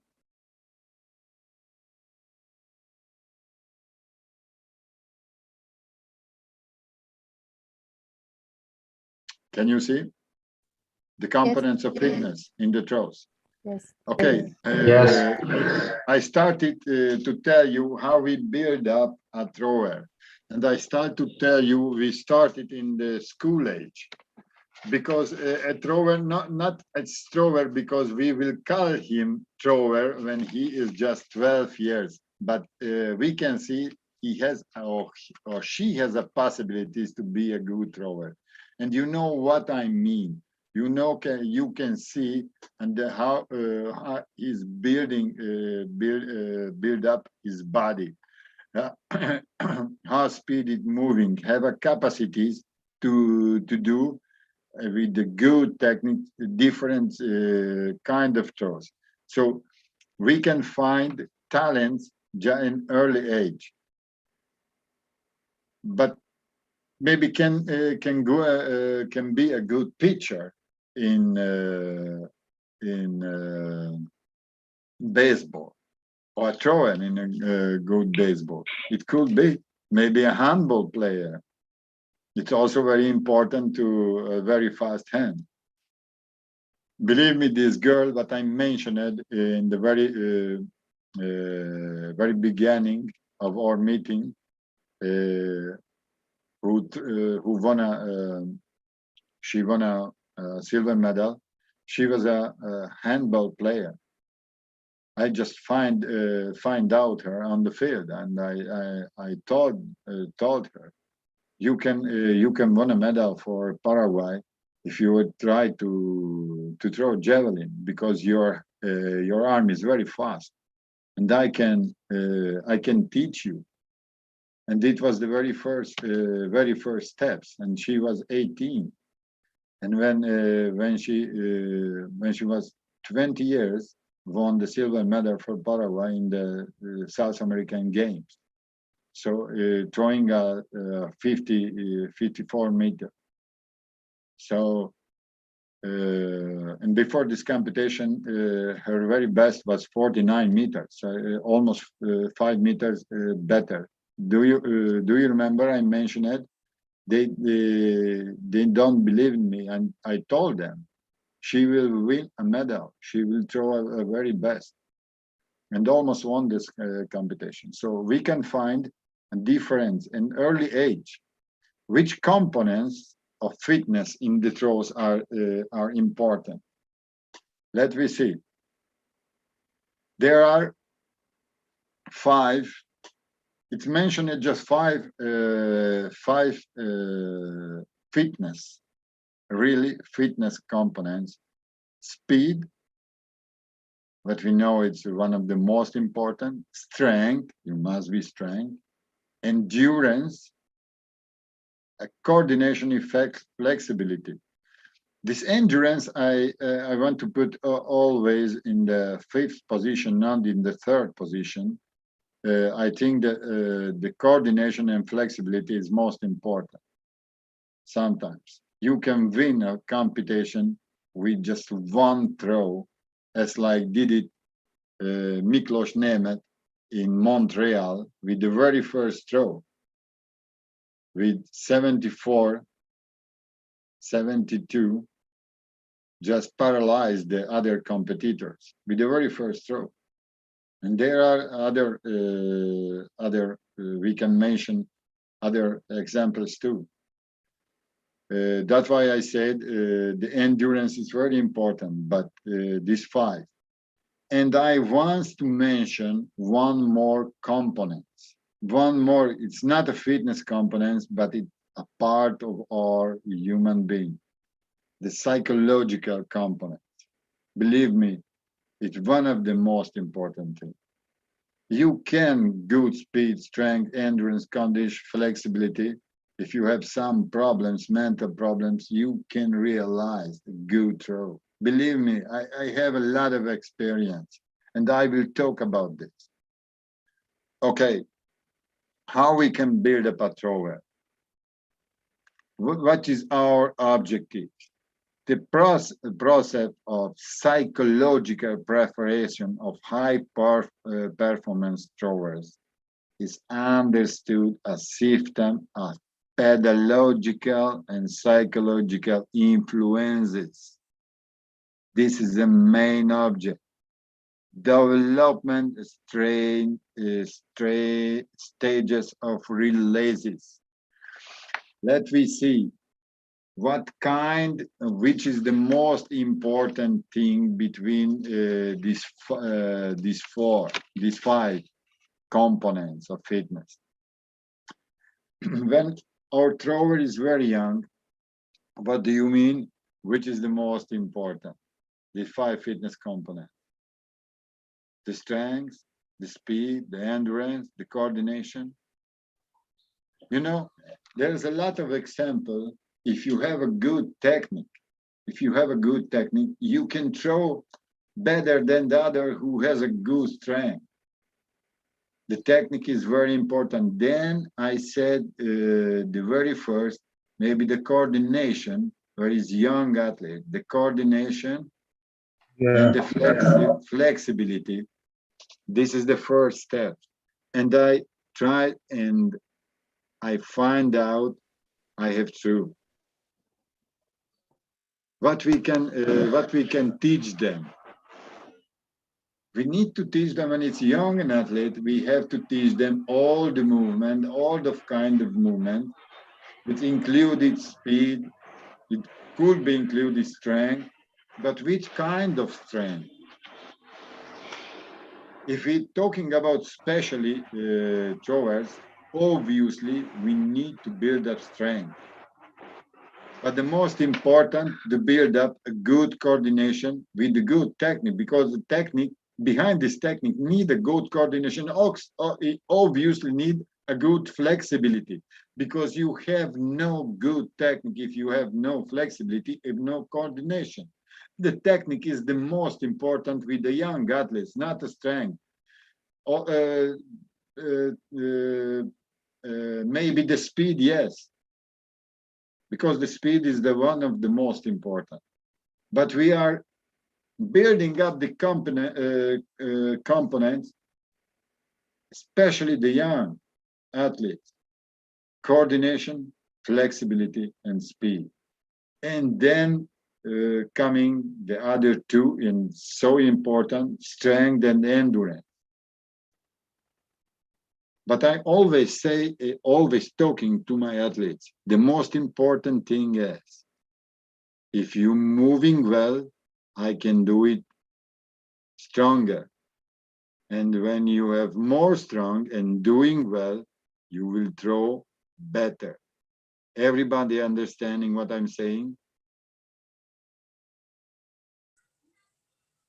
Hello, guys.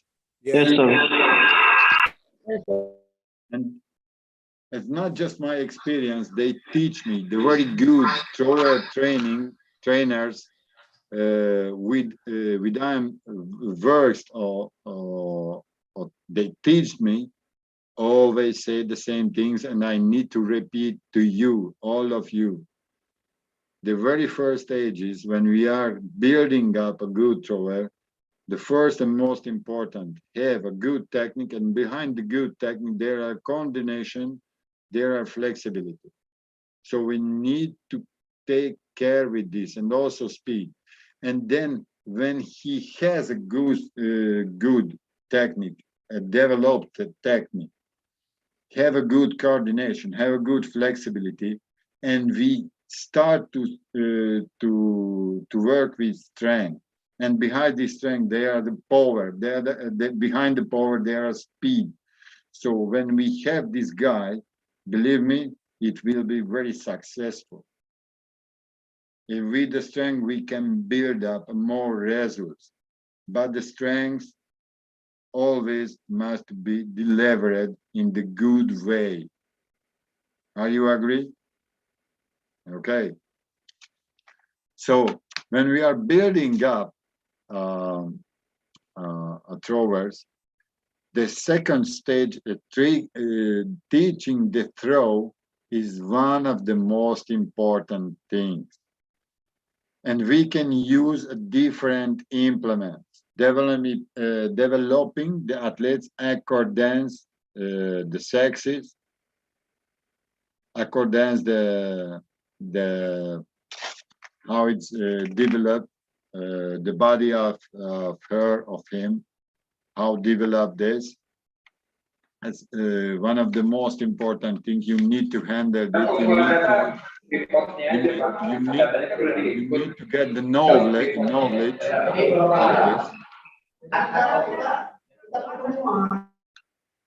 That's why I always saying it's not an easy thing to be a good coach. It's simply not an easy thing to be a coach, because we need a lot of knowledge. We not just to be a coach. We need to be a psychologist. We need to be a physiotherapist. We need to be a Olympic weightlift trainer. We need to know a lot of things. We need to know. Okay. The somatotype of the athletes also very important part. Does not to tend to obesity. You have to change. You see a big girl, a big guy, well developed, but you have to change it. Has an obesity or not has obesity, because it's absolutely influence a negative way. Once, if we selection it, you have a general technical basis well developed. We have colored this element a main link. What is the main link? The main link, if a guy have a good body shape, have nice fitness components, okay, this we can that main link. So follow it, and without further delay, because we run the risk of the solidifying the unique dynamics stereotype of moments of the final effort, when we want to find this guy, what is called in the methodology of teaching the technique, the impulse race. What does it mean, impulse race? When we give them to try make a throw, okay, and we can see immediately which part of these components are included and what not included. How can we do it? we can do it with a lighter implement. Just throw a lighter implement. It's easy way releasing the throw. Then we can do it complete and the correct weight of implement. Still doing well. And also later on we can talk the implements who has more weight as normal overloaded implement.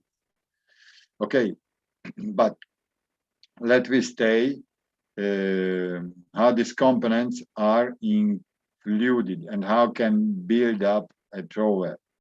Let me see about speed. Let me talk about if the technical elements are worked on. It's vitally important that the program is developed. I'm developing the motor skills and special skills of the thrower.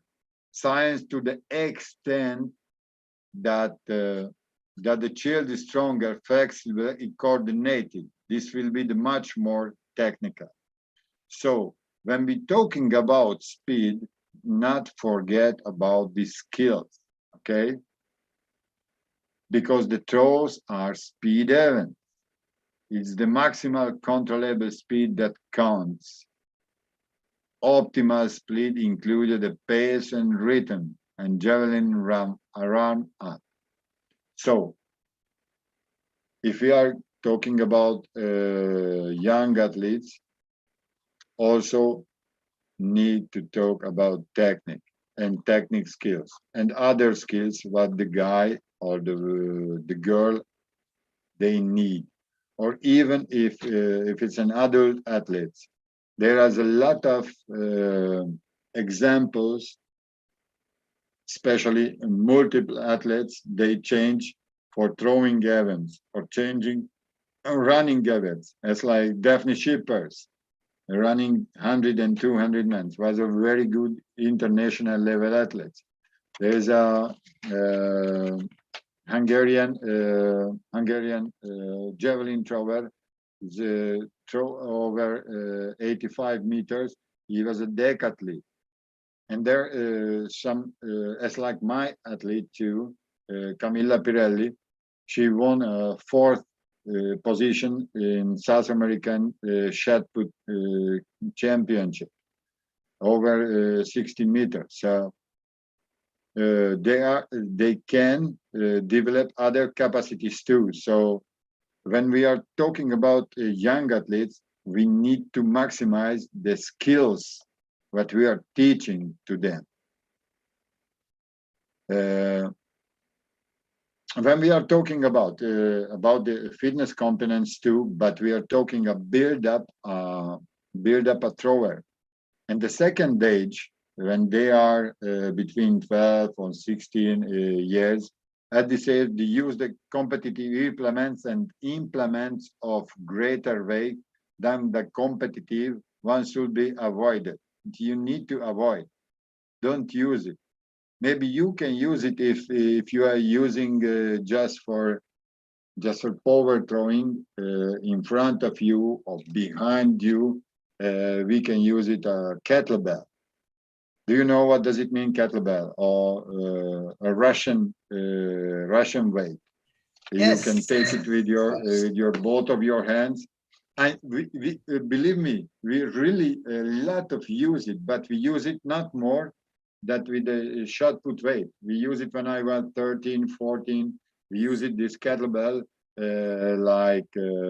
like 4 kilos, not more than 4 kilos, 3 kilos, 2 kilos, just increase the velocity of the improving force. So we throw a lot with this. And I find out we can build up a very good thrower using these implements, using a different positions of throws, developing a different skills, developing a different kind of muscle, different position, working in the different throwing positions, just to teach them a full body feeling. I want to explain you what I mean. In different positions and making a simple competition, but the competition is not between one and other. It's in between, always against you. You need to be better. You need to make better. You never compete against him. You compete without against you. You must be better. You must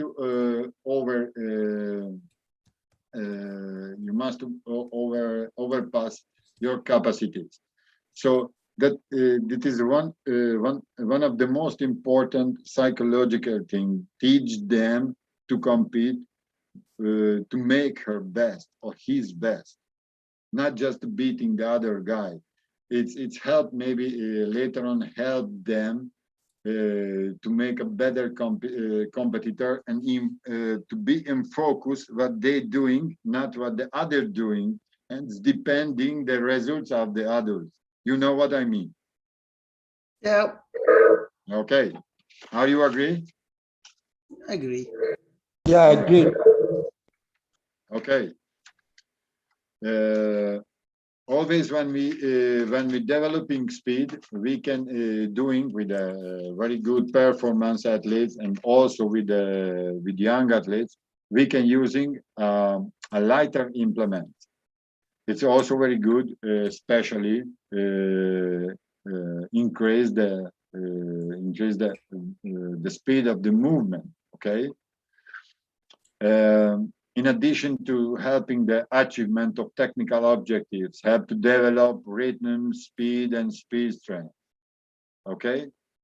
And the young age, the stage development competition plays a definitive role. The future thrower must compete, measure his chances, adaptation to stress, in competitive condition, the rules of competition, the tactical plan, at etc.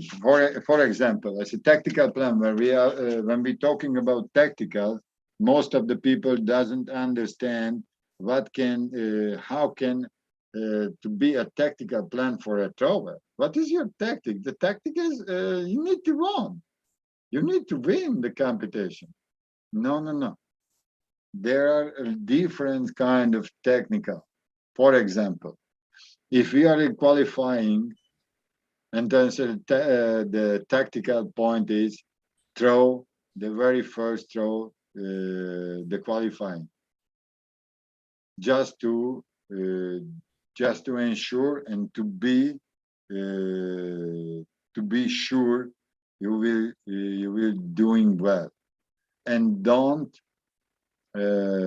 less more energy just making a bad throws, making a foul throws. Concentration, this is part of the tactical skills. Also could be a tactical skill when we're talking about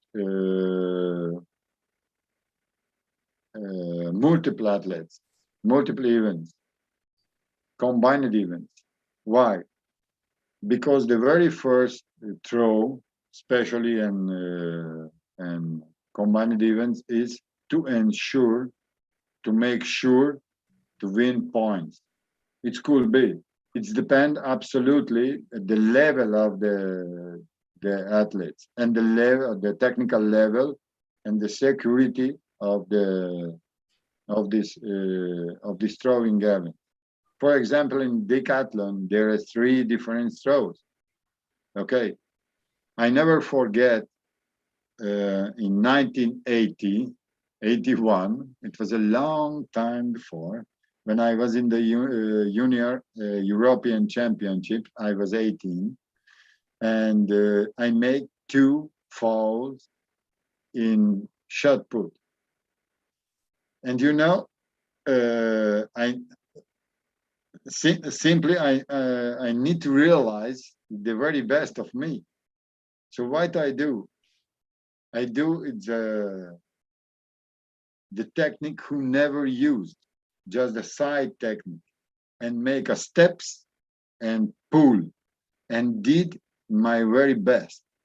my very best my life. I did my very best just because I want to do that, to ensure if the glide technique doesn't work, I need to use the other one who can I realize the best way. And I did it, and I make my best my life, believe me. So it's also, and I was 18 years. And what happened before? My teacher, my trainer was the genius, because he told me before, if it doesn't work, and he wasn't there, I was alone in this championship. If it doesn't work, you have to do that, and you need to do this. So that's why it's so important when we were talking the different components of level of teaching. You must to teach every details, and I never forget it, and it works. And believe me, the next day in discus throw, the very two throw was full, and I was one of the very best throwers, discus throwers, between all the guys. And I knew very well I have to throw long, and I must to win this competition, because it was very hard between us. There was Torsten Voss, up until now has a world record, not now. Before was the world record. It's almost 8,400 with adult implements, and he was just 17. There was it was very strong competition, and the third throwing my throw, the third throw was I was 18, and with 2 kilos I throw 40 almost 40 no 44.06. And I won the discus throw between the decathletes. So why I can't realize? Because psychological, I was very good prepared, and I had a control, and I was just 18. But my trainer started to do with us, and very early age. I give you this example because you need to use the same. I'm using the same. I talked to you like 2 hours before. I taking my very best athletes just to talk with the young guys, to teach them how they move, what they doing, how they thinking. It's one of the most important things what really the athlete, your athlete need.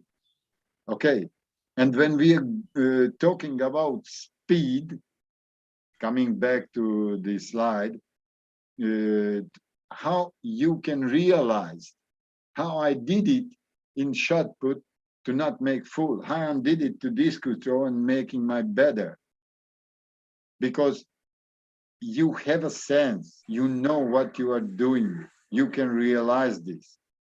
Okay, you can teach that, you do it, and you can teach this. Every one of you can do that the same. Believe me. Just you need to take the most important thing, the most important points of your the way to teach them. Okay, are you understand well? So when we are want to increase speed, we can do it different ways, but with young athletes can do it if you're using lighter implements. The light implements are using also the adult athletes and the high quality athletes just to improve more speed in the movement, is to teach their muscles, their body, their nervous system to move faster. Okay, helping to use easier or lighter implements.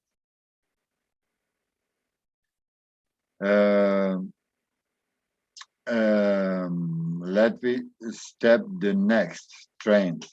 The strength is one of the questioned part of all this stuff.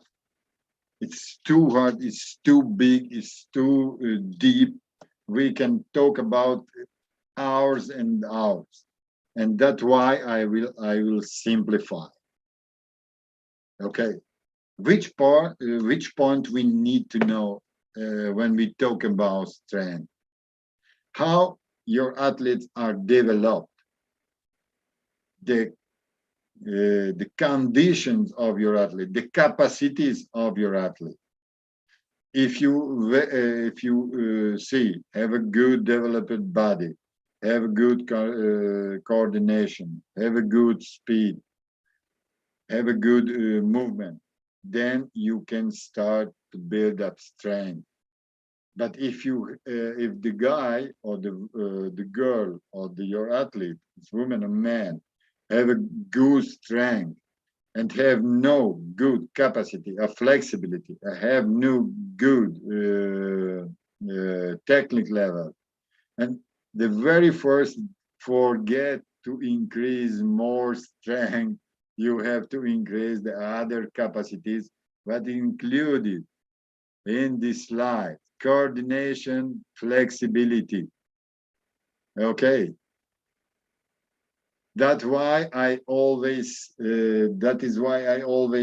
this is the most questionable part, how we can build up a good thrower.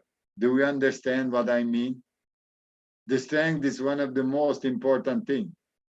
Yes. But we need to take care how we build up the strength of our athlete. We need to take care. There are a lot of negative feedback. They start to work with high weights in very early age. It could be, but believe me, not that is the way. You have to learn. You have to looking out to find out how the very best are doing. And it's just an example. You can find out how your athlete can do it. You can know it very well, the capacity, the different capacity of athlete, and teach him or teach her. Talk about this. Teach her, not just I need to teach you, or you can see on the slide, which is the part of the most important part. You need to talk with them. The slogan of this event, what we are building up right now, is how we can make the best way in throwing. This is the way how we can make it. You need to talk with your athlete. Your athlete must be sure, get the best of you, get the best way to ensure the results, the future results. It will be good, will be happen. And then when we start to talk about the strength, who has 4 different forms in the results of the throwers: the maximum strength, the speed strength, the power, reactive strength, the strength endurance. Okay, but when we're talking about strength, believe me, it's the most questioned part of our development of that. But it's not a question. It's one of the most important things. When we are talking about a well-developed throwers, not a young throwers, well-developed throwers, one of the most important things, the maximum strength. When we are talking about the young, we need to take the other 2 parts. What is this? The coordination and the flexibility, and also the speed, because the speed is very important. But the coordination flexibility is very, very important, because behind this is the technique. This is the base. This is the pillar of the technique. Okay. The results, when we are talking about developed throwers, doesn't matter which throw we talk about, the strength will be taking more and more importance. and the strength must be developed very well. When we talking about also strength, developing strength, we need to talk about what to change muscle, to change the capacity to change building up muscle. But these muscles must be clever. We need to teach this muscle to move in the correct and the fastest way. It's not just hypertrophy. It's not just hypertrophy. We need to teach to move this muscle. And this is one of the most important points. How can we do that? Step by step. It's like everybody teaching. Increasing a level and maintain and teach this muscle to move with this level, this technical level. And when we getting this, increase a little bit more and stay there and teaching. And see, if you're doing this, you can build up for a long-term high level and good thrower. Believe me, we did it. I saw how they did it. Never just increase the strength. Now, I also have to take a part when we are talking about strength. Everybody understand everything? Yes. Are you agree? Yes, agree. Okay. It's also one of the most important thing when we talking about strength, because also we can find out with a very high level capacity, the flexibility and motion when we talk about movement, good, well developed, very good conditioning, and have no strength. Then we have to, and it's a 19, 18, 20 years old guy or woman. Pardon. So then we have to start to work with strength, but we need to guide with that. What is the most important? What is the first? What we have to do? The general condition, specific condition, a general strength, or specific strength. So, as like always, when we want to have a good throwing, throw over 70, I get this guy. This guy without parents, it's throwing now over 70 meters. It just 19 years. Started like 2 years before. 70, there is a lot of 70 meters throwers, but not in South America, believe me. So here is 70 meters. It's a good distance, even in Asia. So this guy have a very good motion, the movement, did it very well.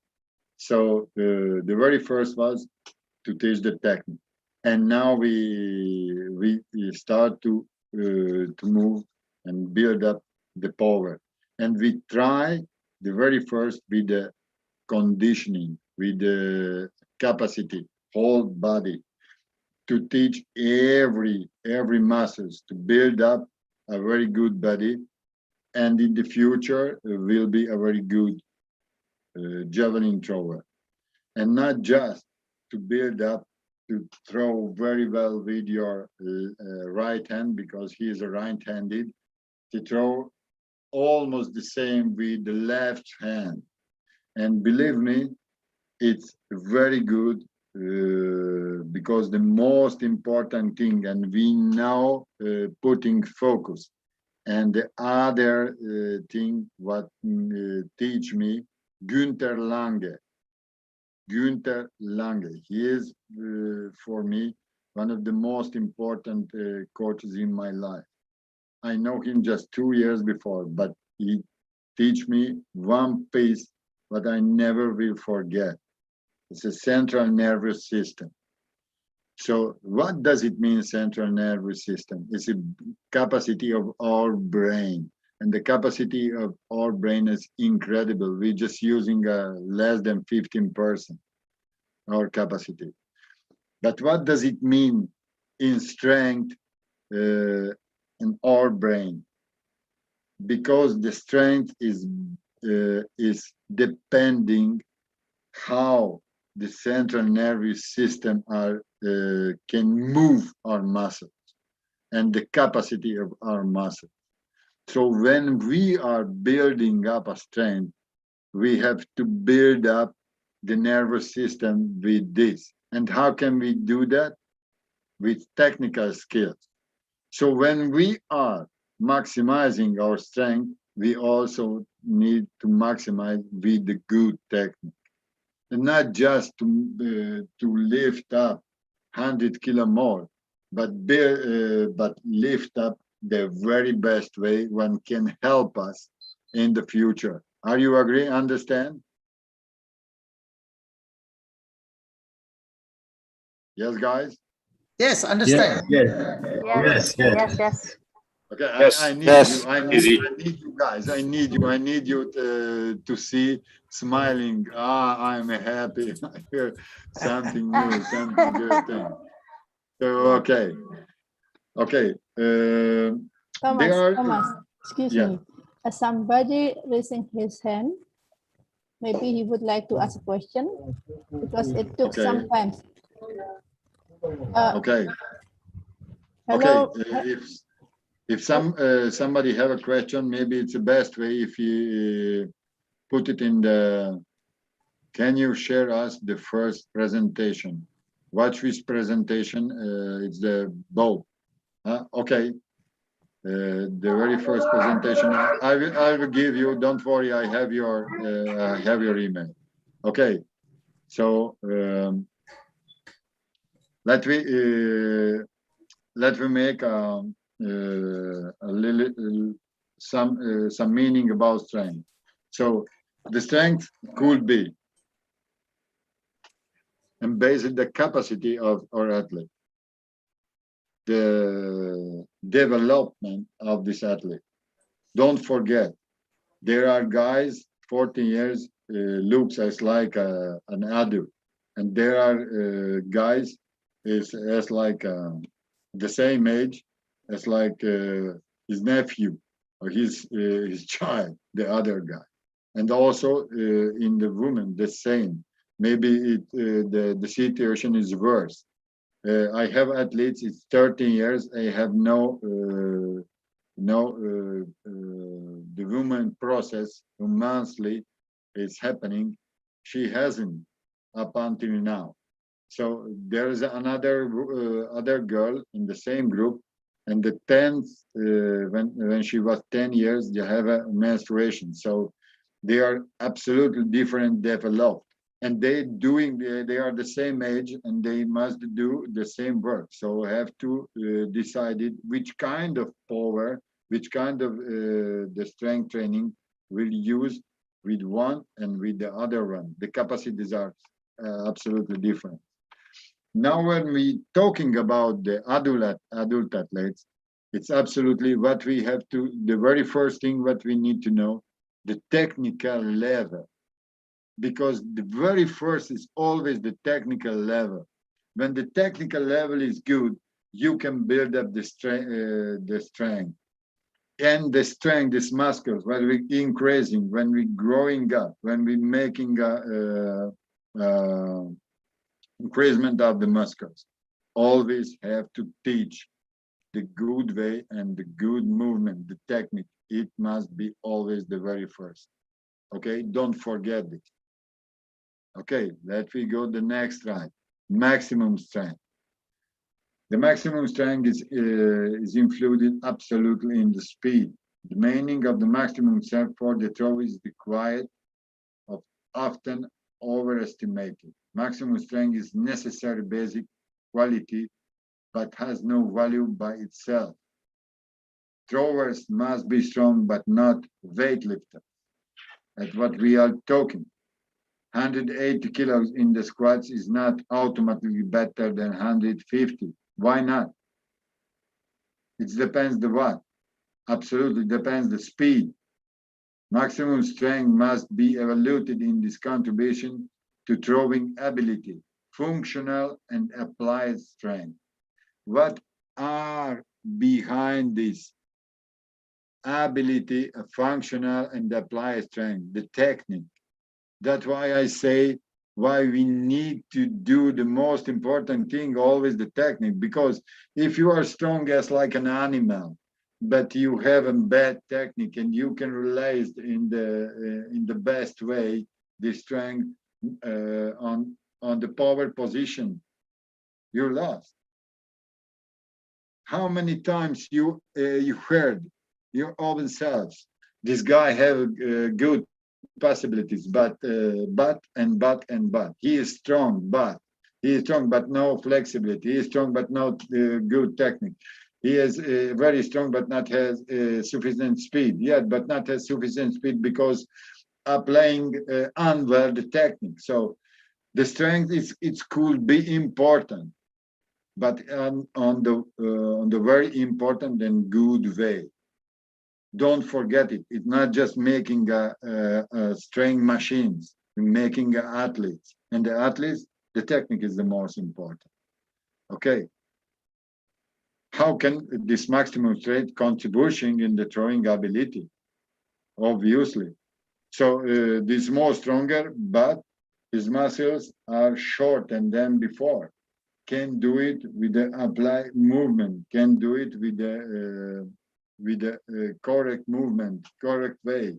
He is strong, but it's shorter the way he's throwing the implement. So we can take care with this. With this other strength, the power. I got the power. Do you know this music? I got the power. Yeah, so we have the power. What does it mean? Describe the potential to produce great forces in a short time. Do it as fast as possible.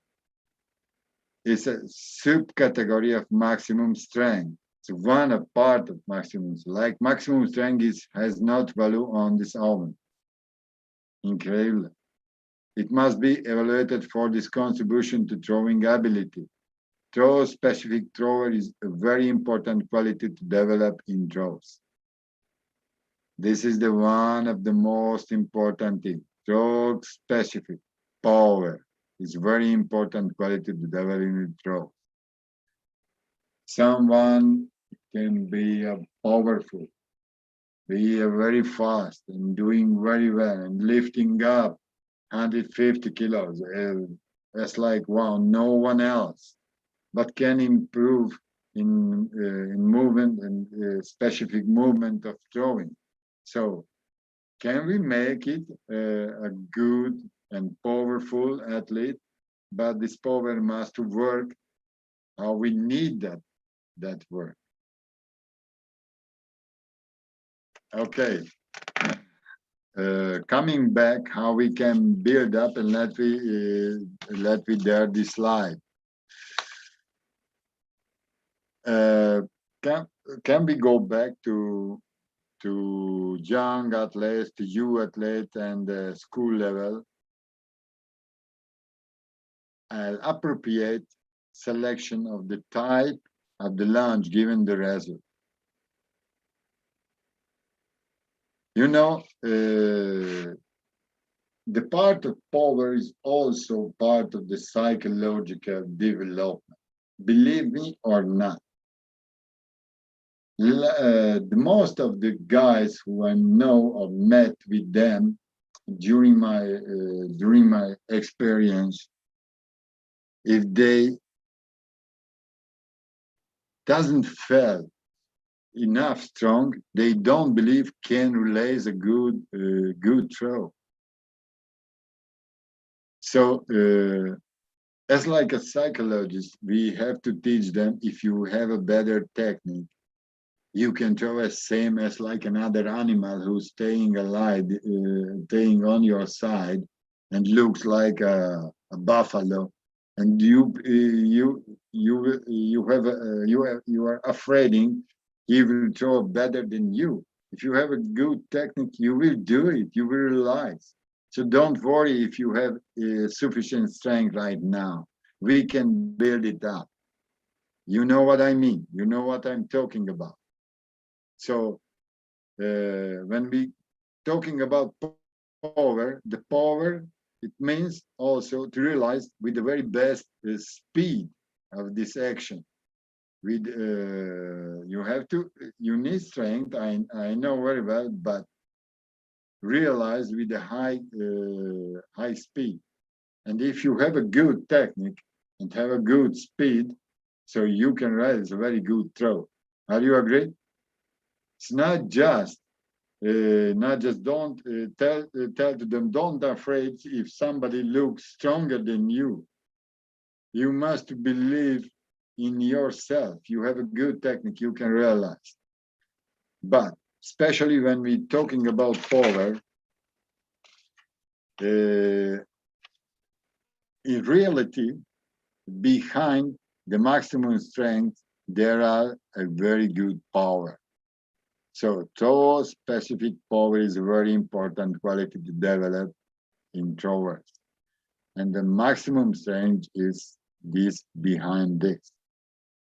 Next, let me see this very interesting. The continuum of power. Power, force,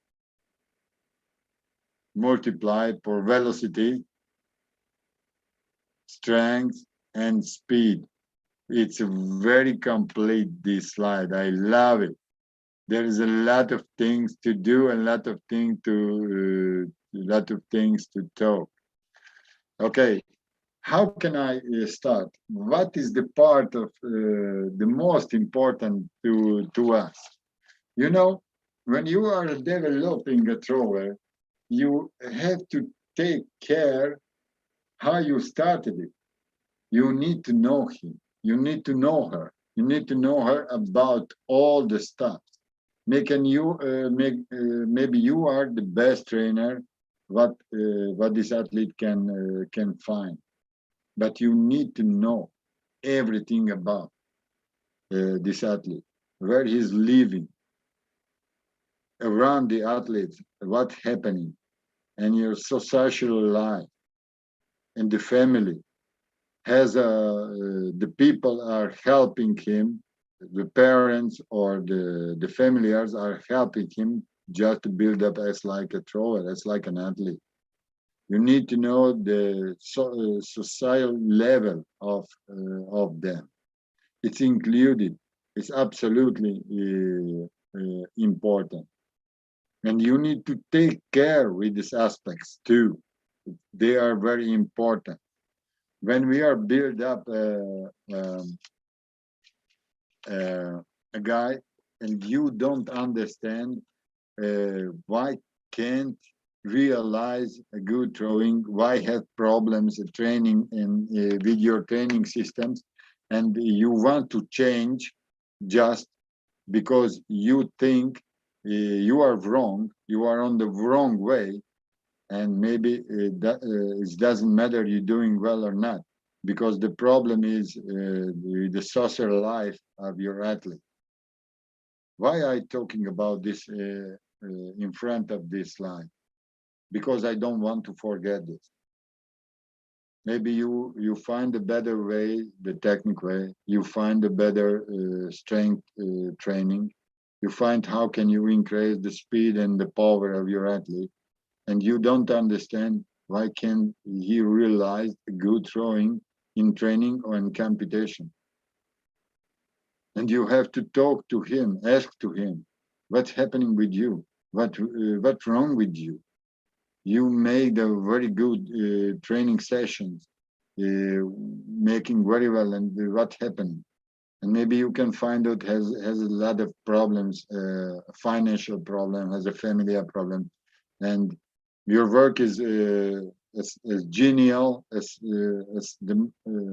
brilliant, as excellent, and there's no result. And it could be if the psychological part is working unwell. Maybe a guy has a lot of power, a lot of speed, a lot of strength, but can't realize because just at home has a problem. Just the familiar problem has maybe, and the school has a problem. You need to find out. Excuse me, I just don't want to forget this. Because sometimes it's happening in our lives, yes or not? A lot of times. And we can understand how can good training has no result. Okay, let's go back, but far back.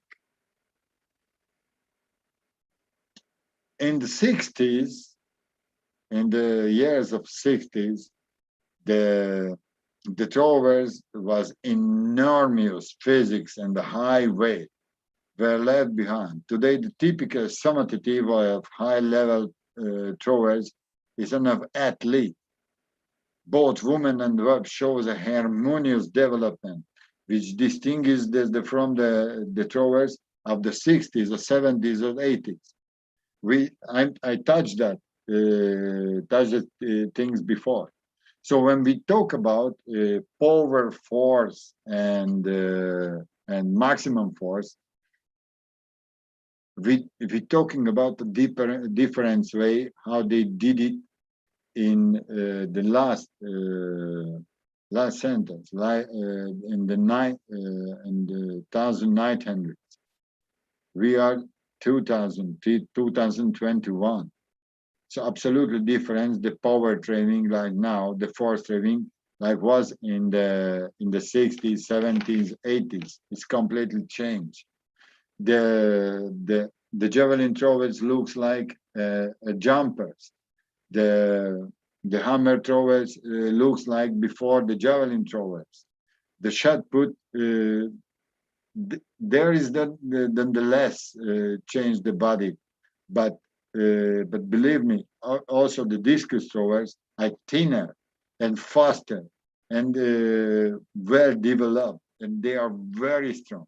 They can move a lot of weights. So the technique in the power training are changed. That's not just building up muscles, it's in building up a very fast and thin muscles. Okay. The hammer throwers are distinguished the high sense of rhythm, the ability to perform movements, the form of turns, high degree of development on maximum speed in all movements. The javelin throwers is like a sprinters, flexible, rhythmic, and with extraordinary capacity for changes, anticipation, as well as with the force speed typical of the baseball pitcher. So the different throwers need different skills is also realize the strengths during the movement. So it's very interesting because when we are talking about throwers, we need to talk about different kind of power too, and different kinds of maximum strength too. Obviously, one shot putter need different kind of power and maximum strength as like a javelin thrower. As like I said, the javelin thrower is more than legs a sprinter, and the shot putter is mostly as like a weightlifter. Are you agree? Sure. The discus thrower is characterized as like a breaststroke. Tall, statue, high sense of rhythm and speed, strength, potential. This is also characterized by absolute strength. In the case of the shot putters, body weight is more significant. They must have a high sense of acceleration in a short pace of time. The aspect of the success of movements is the biokinematic chains of the ballista are of the high level, given the short acceleration, very short place have, speed they have to impress the implement with the straight speed of light upon losing contact with the thrower's hand. The brief descriptions of the most important characteristics of the different throws can give us an idea of why it is so important to place the athlete to correct specialty. It's not okay from him to say, I want to be a javelin thrower. I want to be a discus thrower. I want to be, it's not just, you can find out which skills, which capacities they have. I knew guys who, the very first time throwing discus, and they changed to throw shot put. I knew very much of them. Or maybe a shot put or discus throwing, there are a very good savers discus throwing and shot putters too. But one of them is best and better. Of course, the test for what is done counts the future of the athlete. You need to make a test. And you know a lot of tests. We will talk about this. Which kind of tests we can use just to find out which throwing events with our athlete is the best. Okay. When we talking a build up good thrower, so we need to know the power, force, velocities. Tomorrow we will talk about seriously in this part to give you an examples. Okay. Now we're talking about the general part. Are you agree? Because there is a lot of things to take care and talk. Reactive strength, the potential to produce high concentric forces with a very short time after an eccentric strength, the stretch shortening cycle, SSC.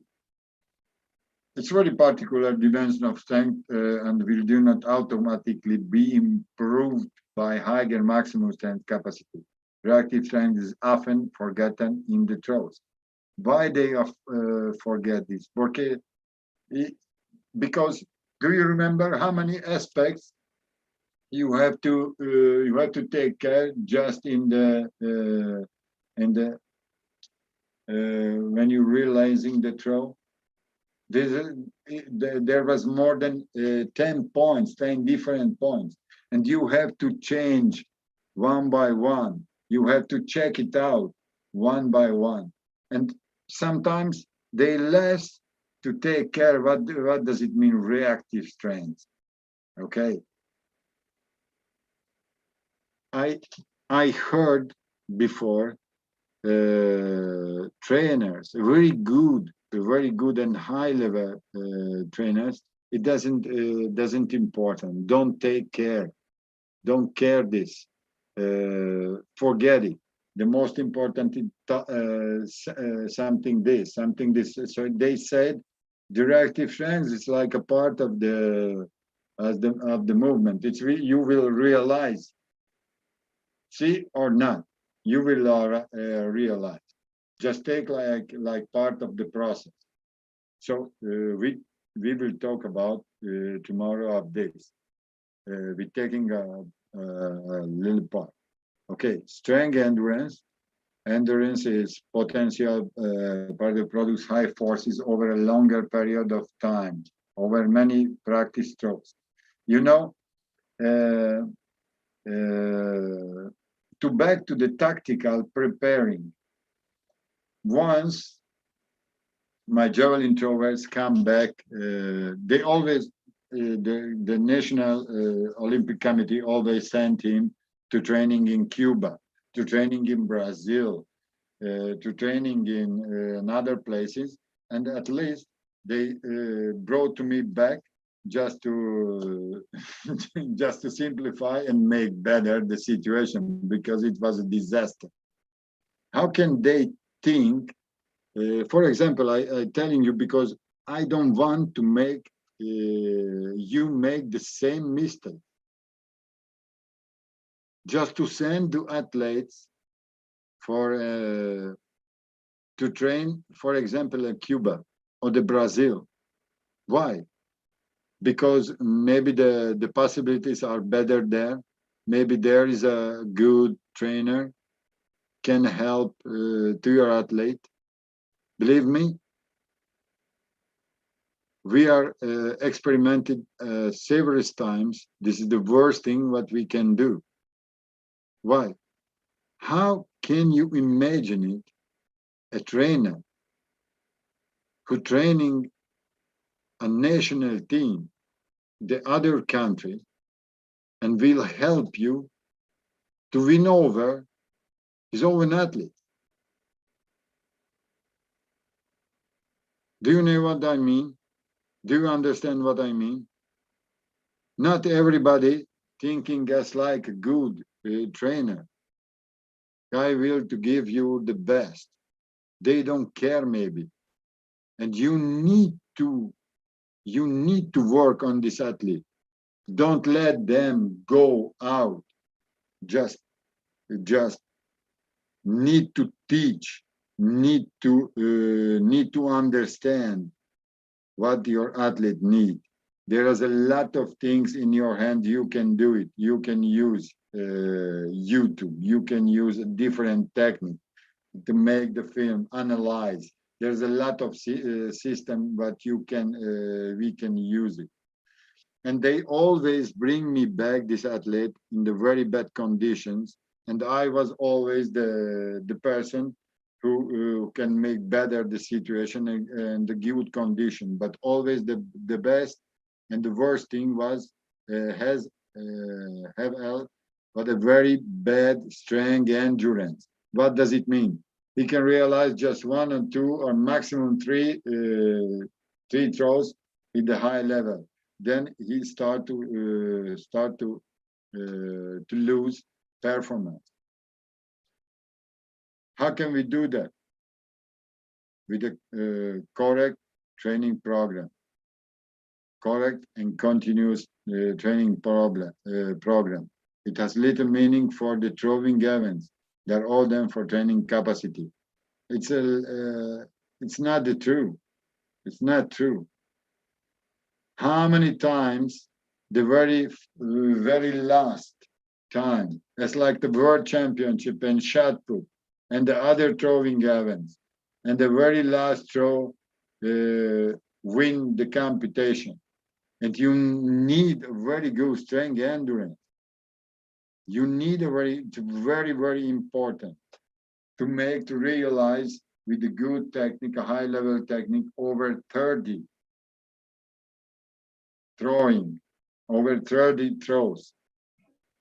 But also we need with which strength, with which capacity, what we have to ask, and they realize which throwing are realizing what we ask to our athlete, and which level need to work on, which speed, which strength, what is the most important thing to realize 30 throwing, because it's a lot of throw. 30 throwing, for example, for shot put, it's a lot of throw, and javelin, it's a lot of throw. Even in hammer throw, it's a lot of throw. They're using ATP. They're using a lot of energy. What we need for to doing with high speed. So we need to calculate this, okay? And it is one of the most important thing when we are making us like a trainer, a plan. What does it mean, strength, endurance? What does it mean, power? What are behind these words? how can we realize a very high speed throwing 6 times continually and doing our best? What kind of biological things we need to know? How can we make this training? How many times can throw, which speed to develop strength endurance? Which kind of implements we need to use? So the questions, what we need to realize, what we need to make, and what we need to know very well. How can we do it? To make webinars like this, or experience, talking and sharing and practicing about this, and get a lot of experience. And we can use this experience, and we can apply it in our planning or planification. So strength endurance, also one of the most important things, especially when the competence is very high level, as like Olympic Games, World Championships, and you need to realize the 6th throw with a very good performance. But behind this, there are energy. We're using energy. We're using ATP. We're using other energies as like base of the good conditioning. When we talking about conditioning, we're talking about energy, believe me. Next, endurance. From a competition perspective, endurance, general endurance we need. We need to make warm up again and again between one throw and the other throw. If the conditions permit you, you can just sit down and concentrate and realize the throwing inside you, and just making some movement, and you can realize without problem. But it could be cold, and you must hold on your capacity. From a training perspective, it is necessary that throwers in the specialization and performance stages of an athlete development have some basic endurance potential to master daily training session. Obviously, but don't ask throwers to run 5 kilometers just to make better his general endurance. It could be doing with different kind of exercises, and the training it could be more than 2 hours, 2.5 hours, but not doing the same thing. Changing the very first time, making half an hour just warm up, then half an hour tackling skills, then half an hour power training, then half an hour general conditioning, and then other half an hour just making like going back to the just cool down. So can we make it? It is very important. It's obviously developing our endurance. So that's like this. Everybody understand? Yes. Okay. Coordination. Yeah. And now we get to one of the most important, the ability to carry out complicated movements, often involving different body parts at the same time, quickly, efficiently, and accurately. Involves the neuromuscular system working efficiently with the correct patterns and timing. When we using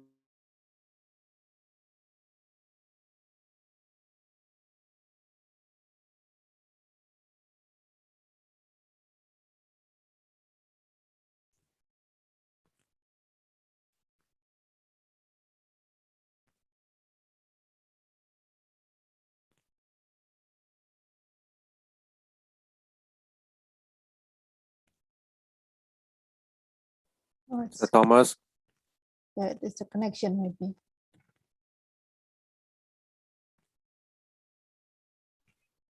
That's a problem. Yeah, maybe the connection problem. Thank you. relax, relax.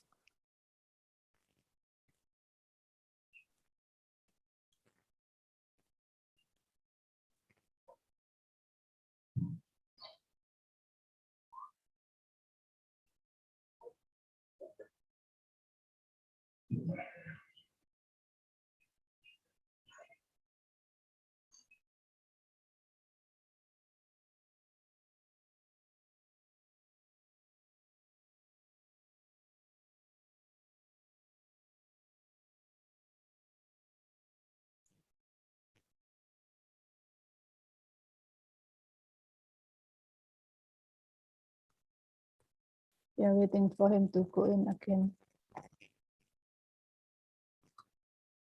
Kenapa Mbak ya? Ah, nggak tahu ya, mungkin koneksi ya. Saya WhatsApp. Thomas.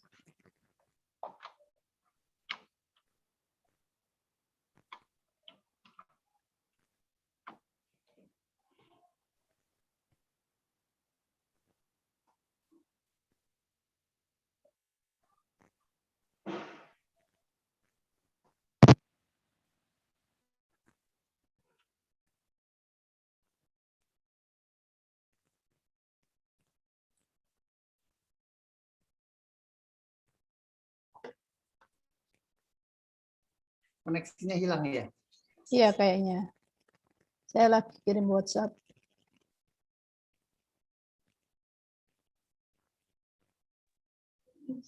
No problem. It's another word. Yes. 11 hours different. He is 11 hours behind us. Yeah.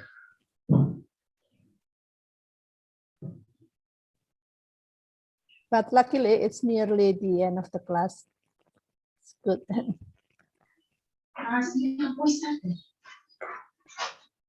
Please, if you have a question, please prepare. You can write on the chat box, or you can ask directly to him.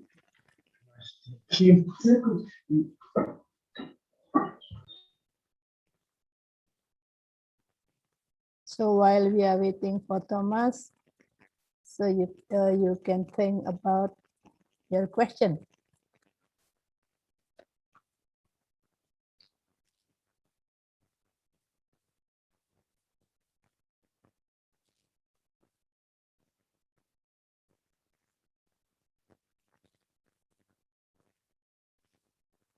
I could not contact him by WhatsApp.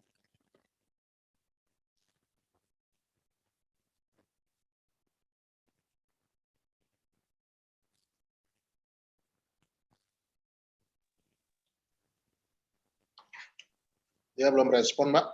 Ya, belum respon. Belum respon. No respond.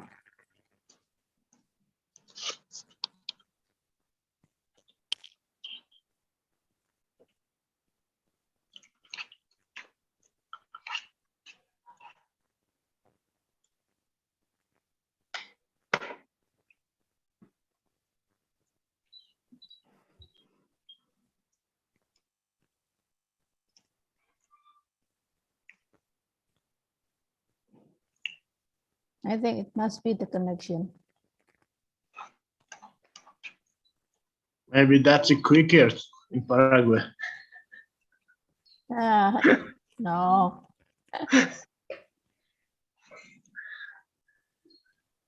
That's so funny.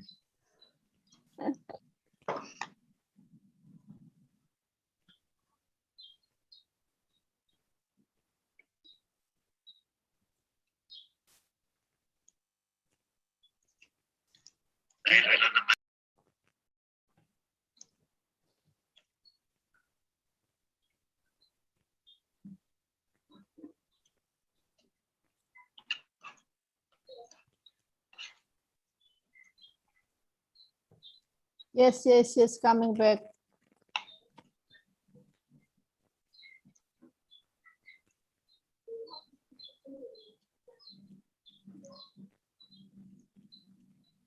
Yeah, okay. Now, welcome back, Thomas. Good. You are still on mute. Okay, I don't know what happened, but I'm back. So Yes, thanks God. Please. sometimes it's happened. Okay, thank you very much for waiting for me once more. So I'm very appreciated. I wanna go back to share.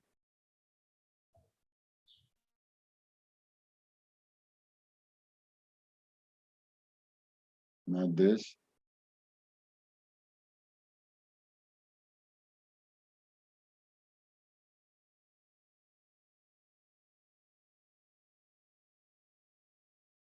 Okay, we've been talked about the coordination.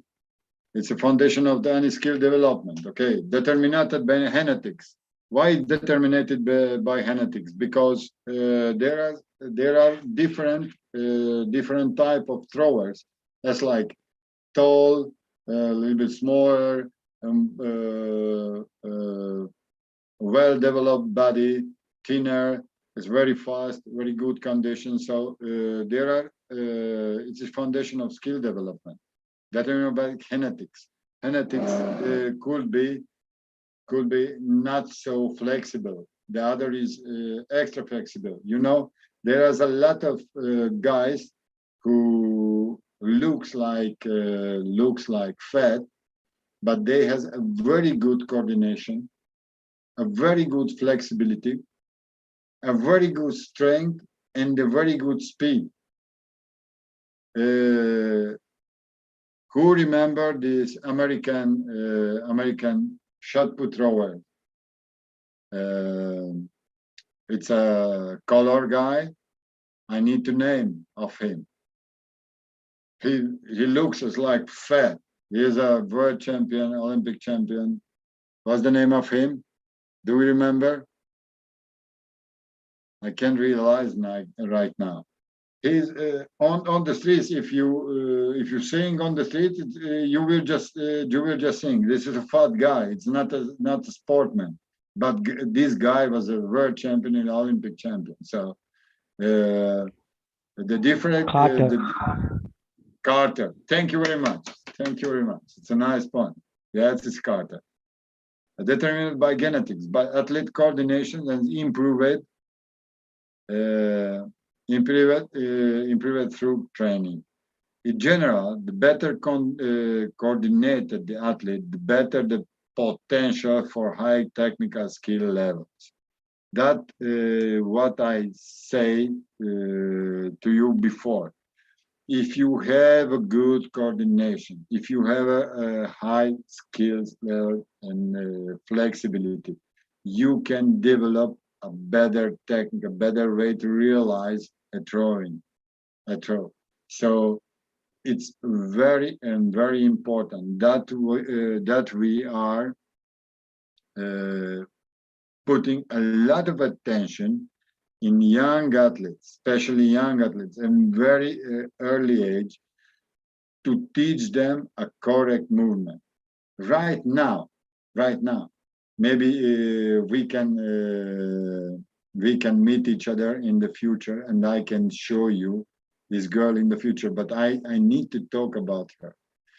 He just joined to me when he were 9 years, and just sitting on the tribune, waiting for my athletes, and she just coming to me, 9 years old, thin, as like a stuzzicadienti, and she asked me, "Can you train me?"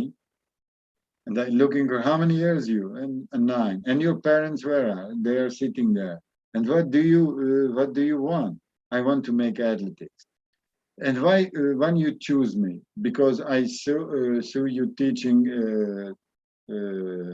your athletes that way, and I like it, and I want to do the same thing."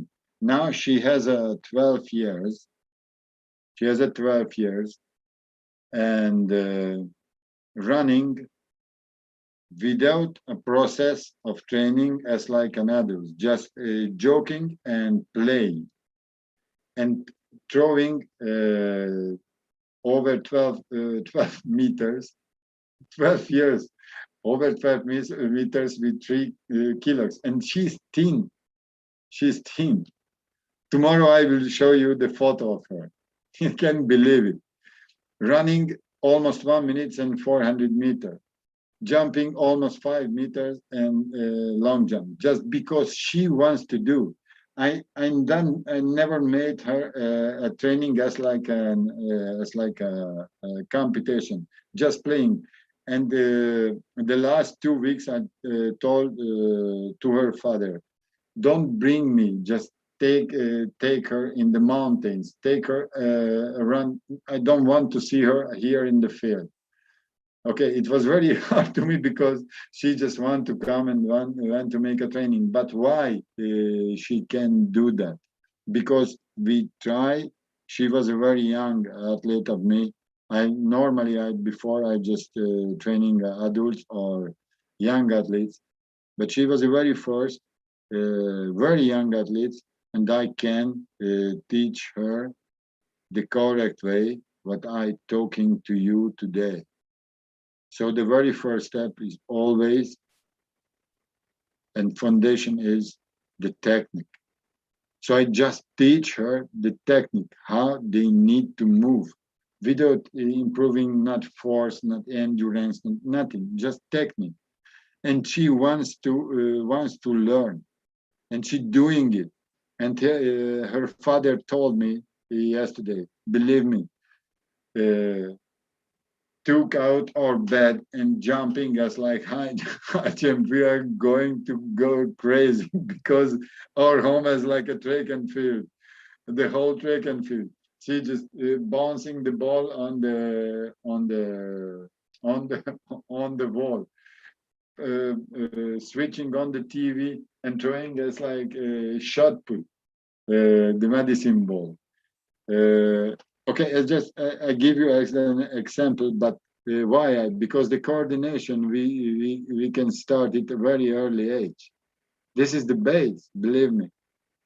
You start to work with this. This is the very first step, coordination, and develop the athlete. The most part of the most difficult movement you have to teach them, and it will help you in the future. Okay, this is the coordination. You know, everybody know it's a neuromuscular system. It's depending absolutely genetically, but you can improve and can do it better. Flexibility is also there is a most part of is genetically. It's a basic requirement for all athletes. It could be. You know, the other example. Yesterday, the Olympic Committee make a test with my sprinters, and the very best sprinter who working very well started like 2 years before, run 10:63. It's just 19 years, started 2 years before, but has flexibility as like an iron. You know how we can develop it. It's a big work of you, and it's like in the throwers. The flexibility is one of the most important things when we want to work with technique. And do you know very well the technique is the base. Flexibility is needed from a performance perspective. We need a performance athlete need to do flexibility. Do you remember how many times you just see athletes and guys to making sport without care of this very important part, flexibility? They just working and building up a body as like a buffalo, it's strength, but can't realize a well technique because no flexibility. It is also needed from a health perspective, as it may reduce the risk of muscle problems or tendon injuries. It's important, super important, and you have to do that. And also, it's very questionable which kind of flexibility and how can we do that. Believe me, I'm fighting with the guys because they are stretching, talking always about stretching, but the stretching, it's very dangerous if you're doing and not a well time and applying it every day and after the very strong muscle work. It's incorrect. You can do it because you kill the muscle with a very high performance training, and then you want to stretch it. How can you thinking about that? You can do that. So it's also very, very important to get a very good shape flexibility. It's also consequently dynamic mobilization in the warm-up and static stretching in the cool down, or as a separate session must be part of training. And up until now, there's a lot of training for improving stretching. This is like part of warm-up. It could be, but the muscle must be prepared just before with exercises, the dynamic exercises, the joint warm-up. Warm up the whole body, and then when you very prepared, the muscle very prepared, can stretch it. But you need to know the stretching is absolutely negative when we talking about the strength. Have a negative effect in strength. You can lose strength if you using unwell the system of, for example, in warm-up, if you're using a lot of stretching during the warm-up session. Believe me, it's not I said. The men who have a lot of brain, more than me, more than I have, they said the stretching could be negative effect in the strength during the warm-up. Okay, don't forget this. So take care in this aspect. Okay. Excuse me, coach. Please. I have a question. Yes. That's too much flexibility cause injury and reduces strength. Okay, Too much. If you're doing so much flexibilities, look at when we talking about strength, the very first thing I will show you, you must make warm before the muscle. You have to do something just to increase the blood, the movement of blood, the oxygen in this muscle. This is the very first thing. When you wake up in the morning, there is a lot of persons who start with flexibility, but we can broke the fibers as the muscle. If a muscle it's not able, it's not in condition to make flexibility. So it's a big fight between a lot of people who telling the flexibility we can get making strength, but how and which kind of persons can do it? Because you know, we are different. You are different. I am different. We have different conditions of muscles. Maybe you are less flexible. Can I? There are people who is like a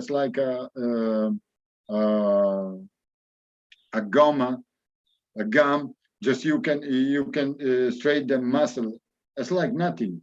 But I persons who can do this movement because have no flexibility in the muscles. So when we talking about, it's a very good question. When we talking about, we have to take care. We need to study the athlete, the capacity of this athlete. We need to make a different studies, because it could be just never do before and don't use it, but have a very flexible muscles.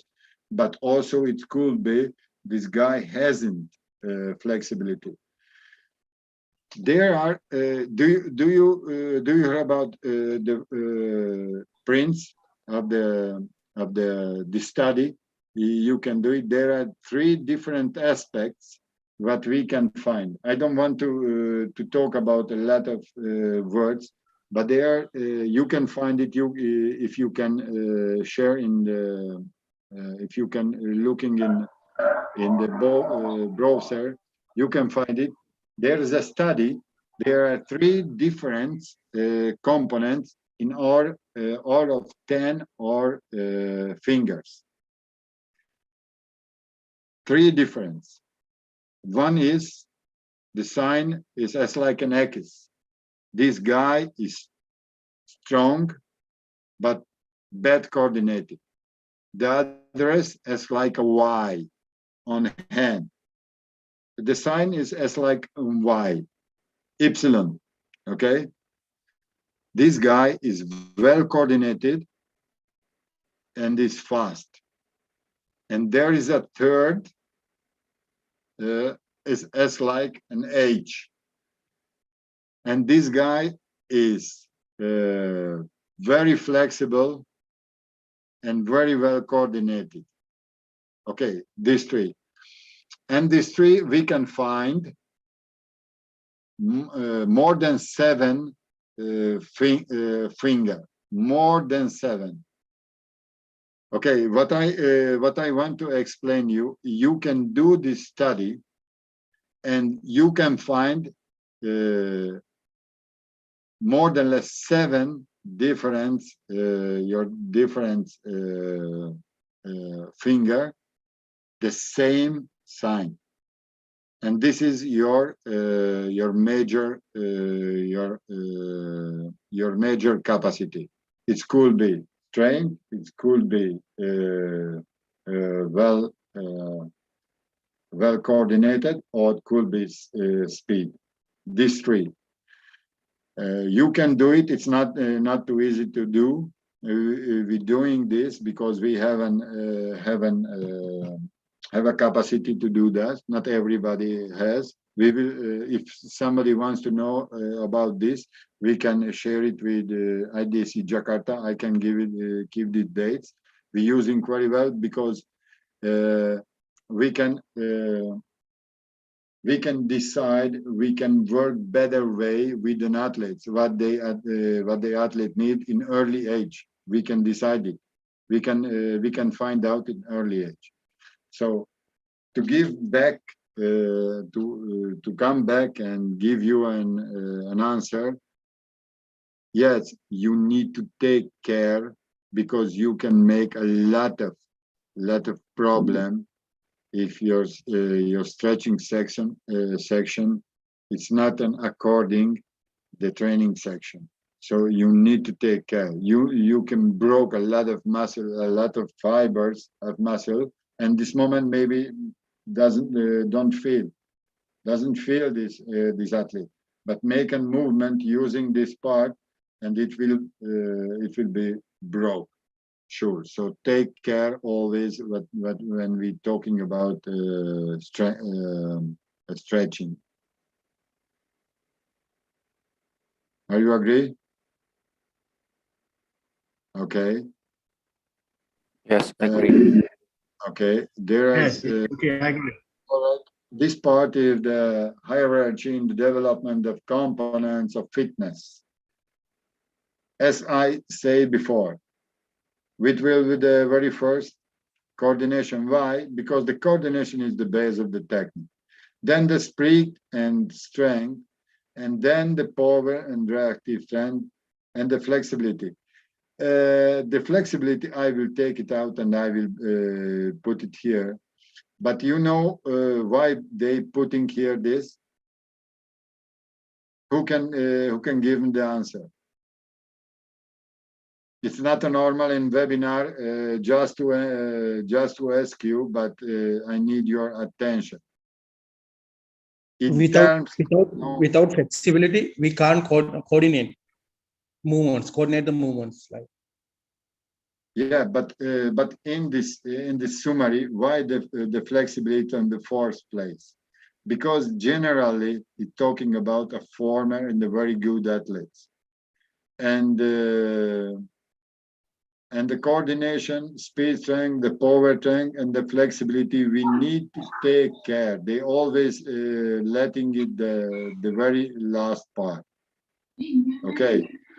But when we are developing an athlete, I always putting the flexibility in this part, because the flexibility, it must be in the speed. Also, the muscles what we are building up need the flexibility. And do you remember when I talked about power and we talked about strength? When we are talking about increase the strength, we are talking about what? Breaking the muscle and increase the and how can this say? What is the word? The word is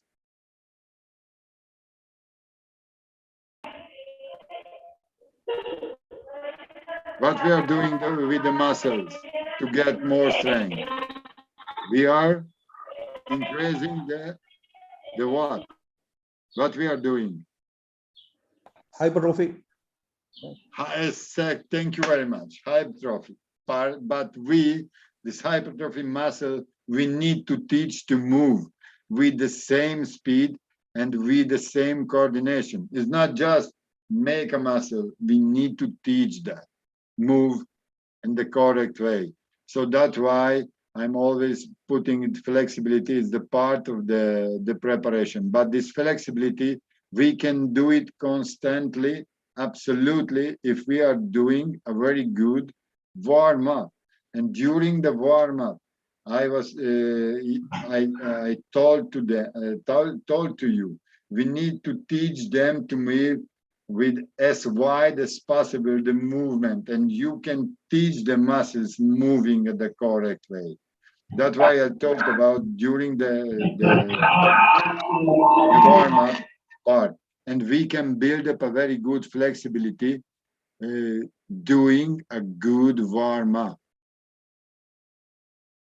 Let me think about this a little bit. Warm-up.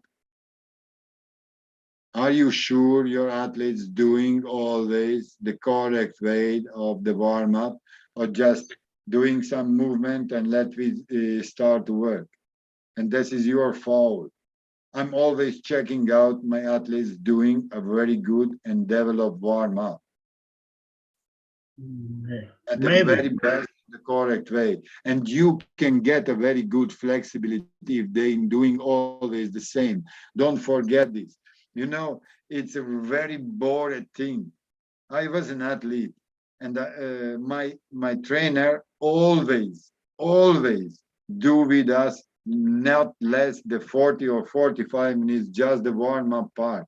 And it wasn't the part of the warm-up, never was just technical skilling, just warm-up, moving with our body twice a day. It's more than boring. It's very boring.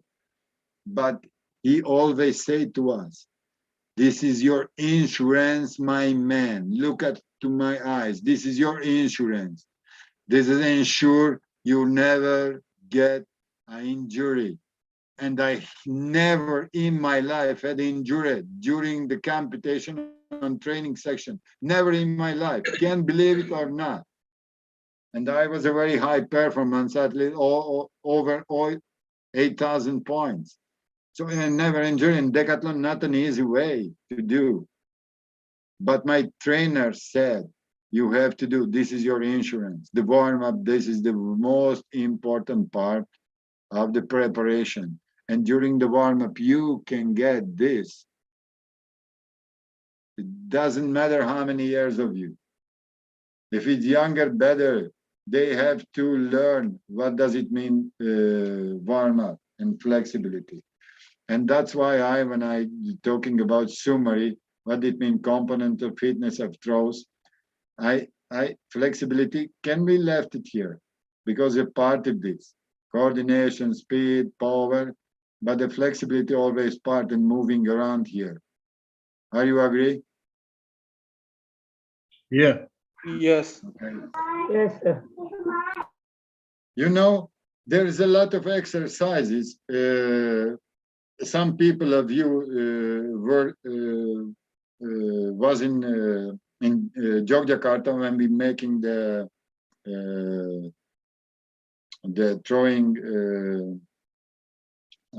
throwing events, and I called them. Let's go, guys. Let's go inside to the pool, and we made exercises in the pool, and they can feel how we develop a lot of capacities inside in the water, doing with a very good shape and doing and not making problems, winning flexibility, winning coordinations, doing exercise in different ways. And there's a lot of different ways using just a bar to make the warming up. What we can win with this, just to make the correct positions, to put the correct positions or joints. We can use we have to use a lot of form. Tomorrow in the morning, I will share with you a lot of photos. Today happened an accident. I will miss the date of this evening. That's why I have so few slides and I can find this material. But I'm very happy to share with you. Now it's 2 in the morning. We passed 4 hours. If you have some other questions, just give me. I'm very happy about this opportunity to share with you, and I hope today I give you some information what will help you to build up a better way, work a better way with your athletes. Okay. So, Mrs. Ria. Yeah. So, okay. Do you have a time for a question or for answering the question? Yeah. Okay. Okay.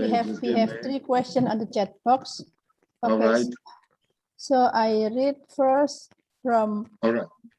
From Singapore, from Wan Lai Chi. Lai Chi, how you doing? Yes. Nice to meet you. I miss your smile. I never forget your exam. I'm asked you, and you just show me with it. Hey, what's happened? You need something? Just tell me.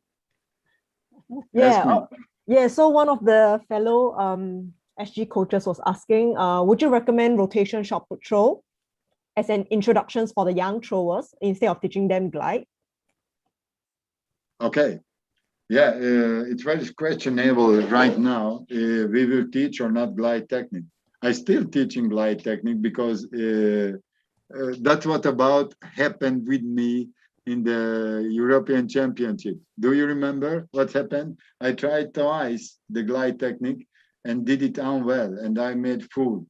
And I stepped back. That was my old technique, just a step side technique, and I make my best.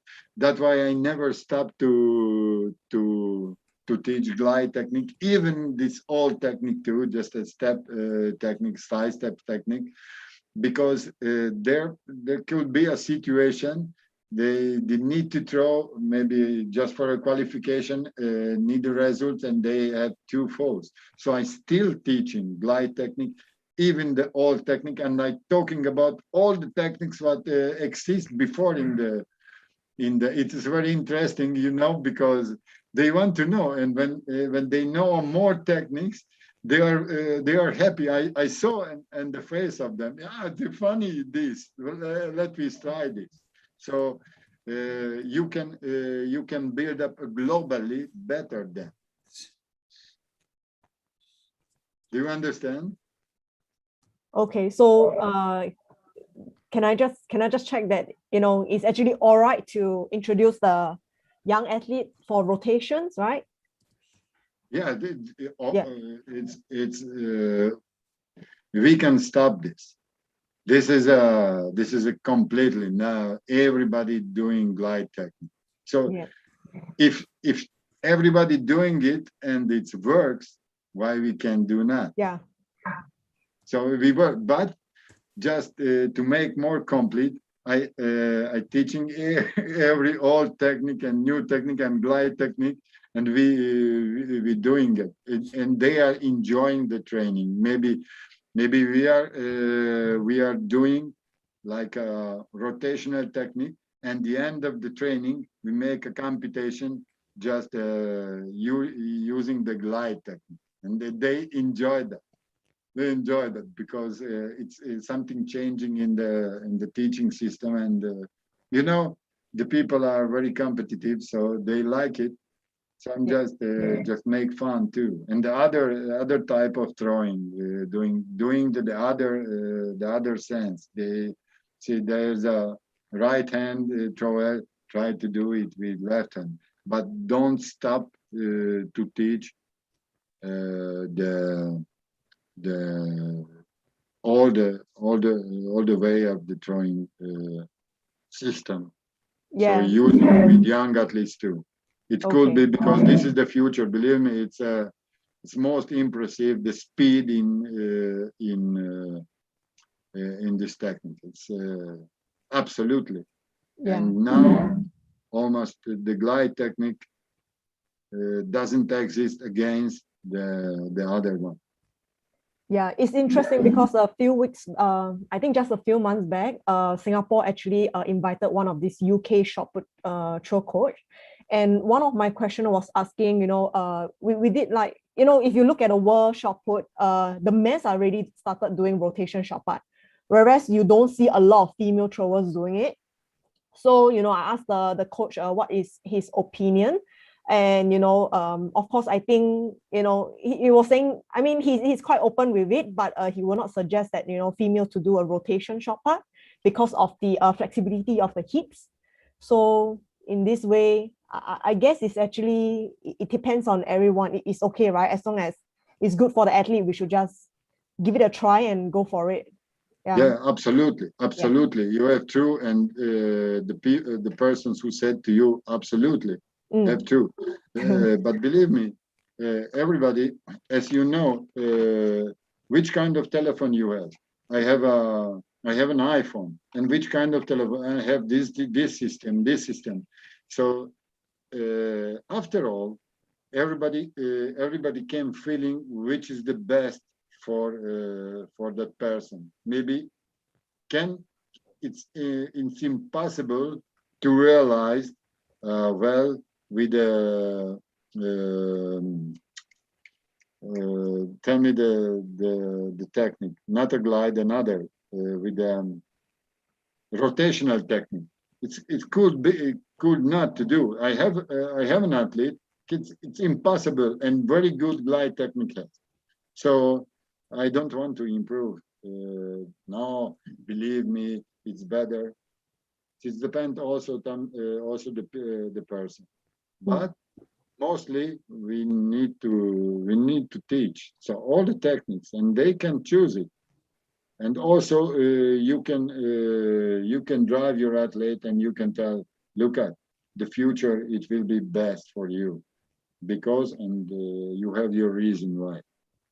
Yeah. Okay. Thank you, Mr. Thomas. So Awesome. nice to see you again. Thank you. Thank you. And second question is from Mr. Omid Mohammadi. Coach, which athletes are suitable for gliding and which for rotation and shot put? Is mental relationship more important or physique for each? Wow. Omid, it's a good Yeah. question. You almost killed me, man. Yeah, I'm just feeling as like as a bird and flying the bullet to the bird. And what can I do now? Because the bullet is faster than me. So both of this. It could be the question of strength, but it could be a psychological problem too. But it mostly coordination. And after the coordination, there is technique. How can you realize? It's just what Lei Chi asked me. This is an answer. There is a person who easily can realize the rotational technique, and there is a person who can beat with the bottom and then beat them and cry and do nothing and can't realize it. Do you remember when we talked about the conditions, the conditions of the person? There was one point very important. There was the psychological, and there is a person there is no capacity to realize the movement. So it's a pity, but can do the glide technique. Even Baryshnikov, who threw over the 22 meters, who was the very first person in the world throwing over the 22 meters, do it the glide technique and the rotational, glide technique and rotational. And with the glide, also throw the very close to 22 meters. So there is the Polish guy who won the Olympic championships, making a glide technique and throwing 21, almost 22 meters. But in the futures, he really wants to get good results, and the results are talking. You have to check it out, how many glide techniques and how many rotational techniques in the high level. So the rotational technique is pushing out the glide. So you can stop. This is the wave it's taking with us all. So this is the new wave, the new possibilities too. It's the speed is it's incredible higher. So it's not just in less power you need. You need power, but less power. You need higher speed and the good technique. That's why the Kovacs, who less than one hand shorter than this new guy, can shoot 23 meters, almost 23 meters. Do you remember the World Championship? It was incredible. I never seen before. Same thing, just and 1 centimeter difference are through 3 towers. 22 in 92, 22 in 90, 22 in 90. So it's incredible. Incredible. Thank you. Okay, and the third question, what is from Sri Lanka, Mr. Gunachilaka, what is the best way of maximum strength, comforts to explosive strength? Oh, okay. Let's go back. Tomorrow we will talk about this, as like I say, but we can touch it right now.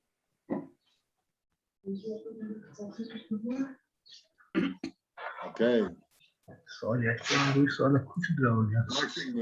is the best way? Once more the question, what is the best way to work with maximum strength? Yeah, converts to explosive strength.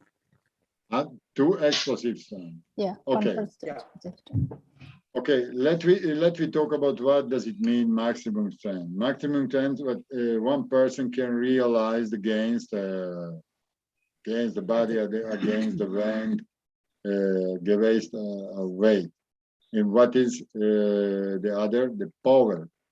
So the part of the power is the maximum. The base of the power is the maximum strength. But as we talk later on, if we put a lot of importance in maximum strength, here below we can say, must be strong but not weightlifters. 180 kilo in the squats is not automatically better than 150 kilos, because you can get a maximum strength, but you can realize with the high speed, then your maximum strength, what you can do. You can do nothing with your maximum strength. So which kind of maximum strength is important?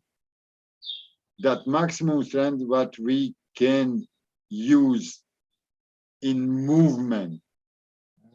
That's why he said 180 kilos, it's maybe less than 150. If you 150 do it in 1 second, it's 180, just moving as like grandma. Okay, you can increase your maximum strength, but how can you improve in movement this? That is the way.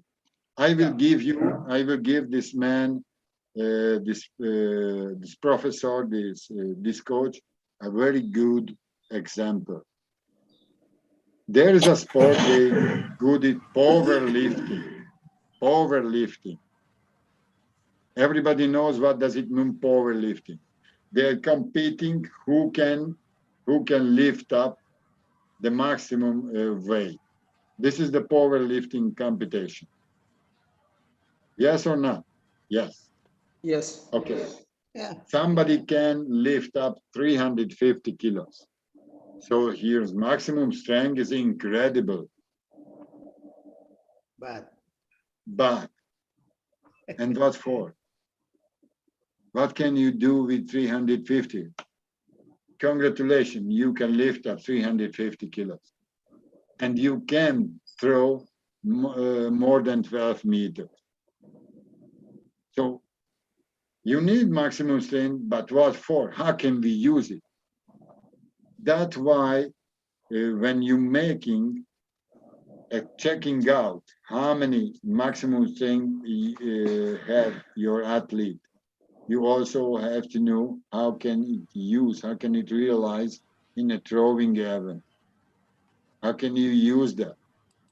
Because you can increase it, but you have no conditions, no sufficient power, or you have no specific power. Okay, it's very important in the quality of the develop of throwers. Quality, he just thrower specific power. That's why we talking about. It must be evaluated for this contribution to throwing ability. So you need it. But how this maximum strength contribution and your maximum ability to throw. For example, in javelin throwing, you can increase it. Okay, you are stronger.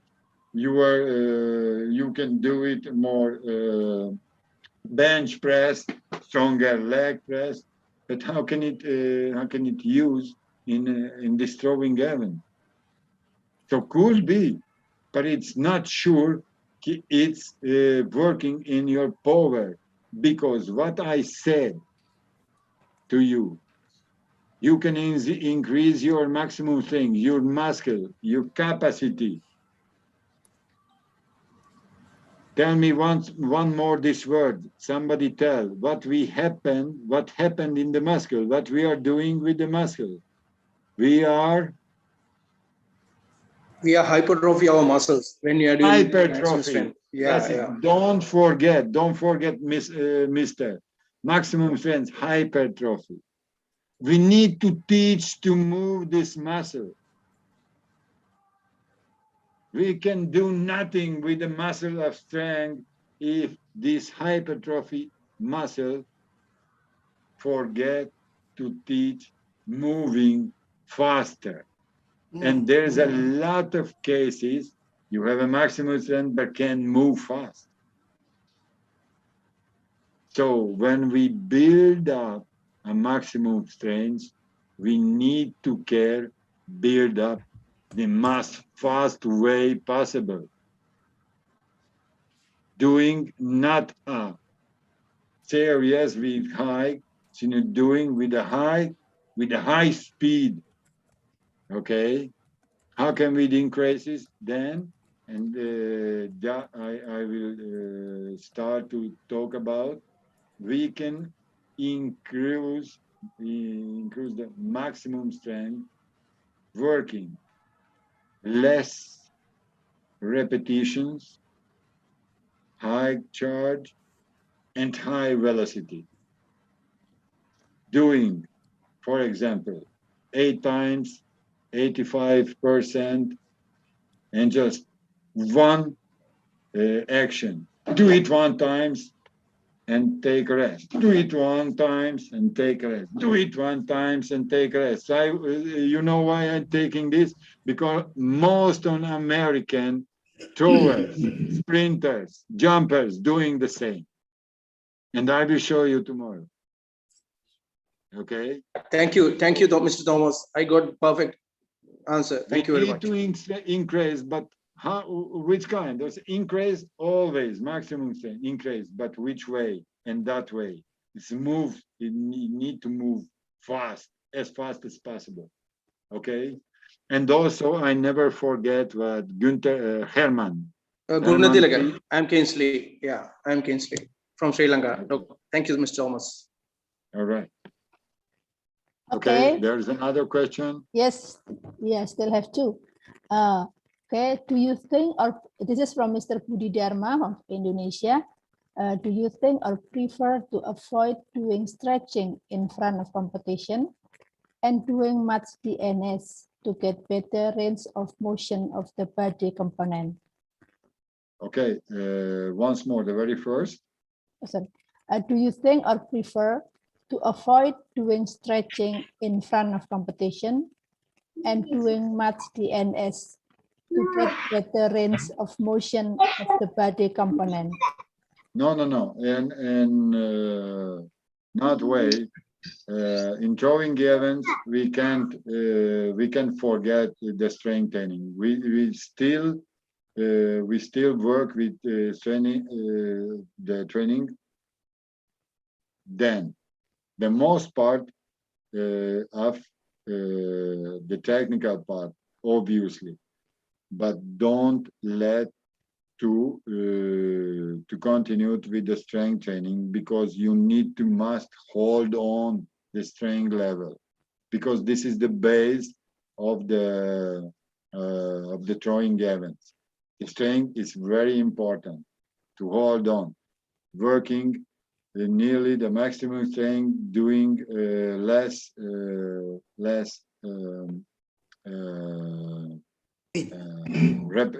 repetitions, but it must be the part of the preparation. Okay. Okay. The next. Yeah, actually about your information before that, doing such much stretching is dangerous if you want to train the technical part of the throwing. So the dynamic neuromuscular training is preferred in the warming up for prepare the athlete for the competition. Okay, you need to take care with this part, because you need a lot of patience in this part. Because one of the worst thing to do, just to make hurry, just to make faster these things. One of this part, the most difficult to develop the flexibility. So when we're talking about stretching, it's very clear to you. Don't do stretching before the power training, before the training, because it could be less strength in the muscles. It could be maybe some damage. Okay. Causes some damages. It could be like broken fibers,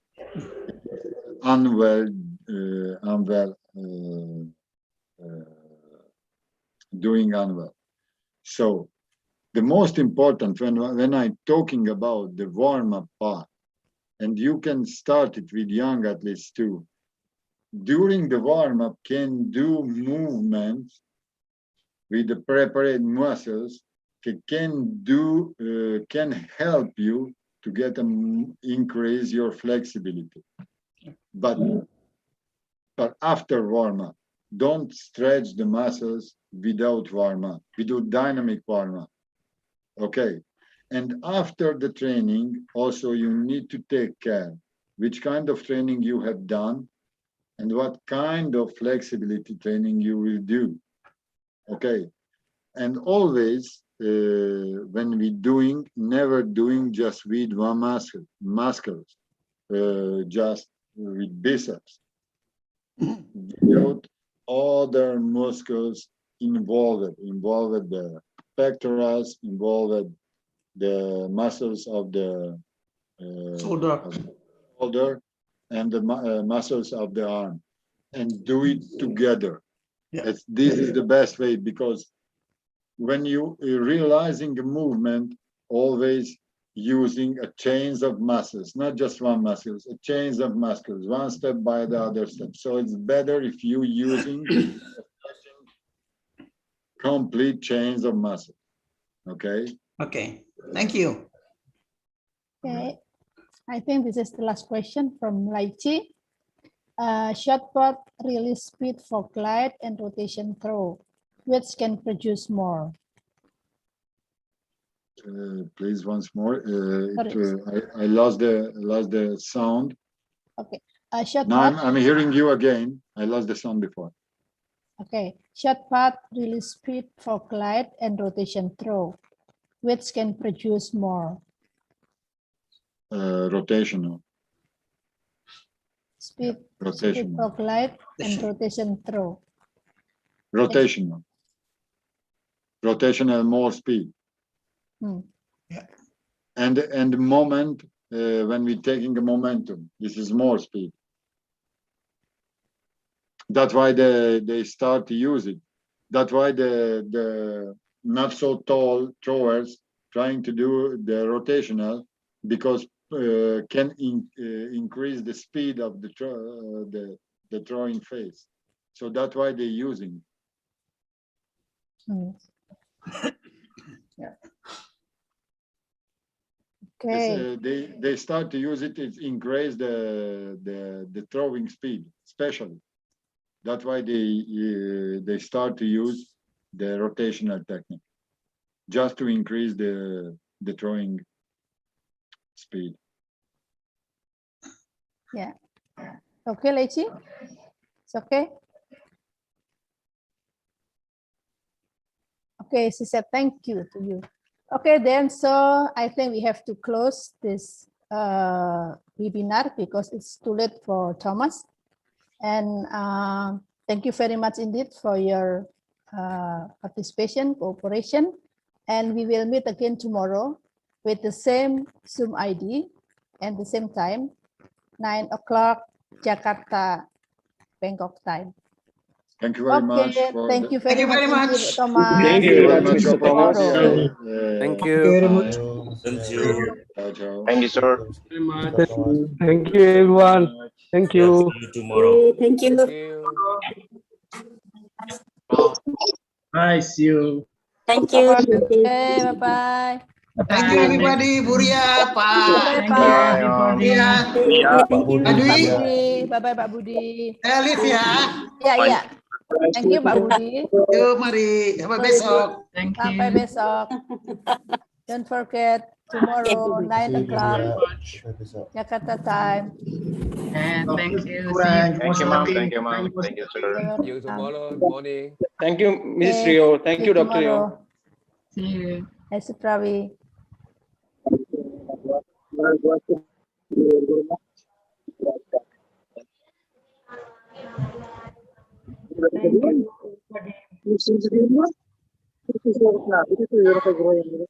you.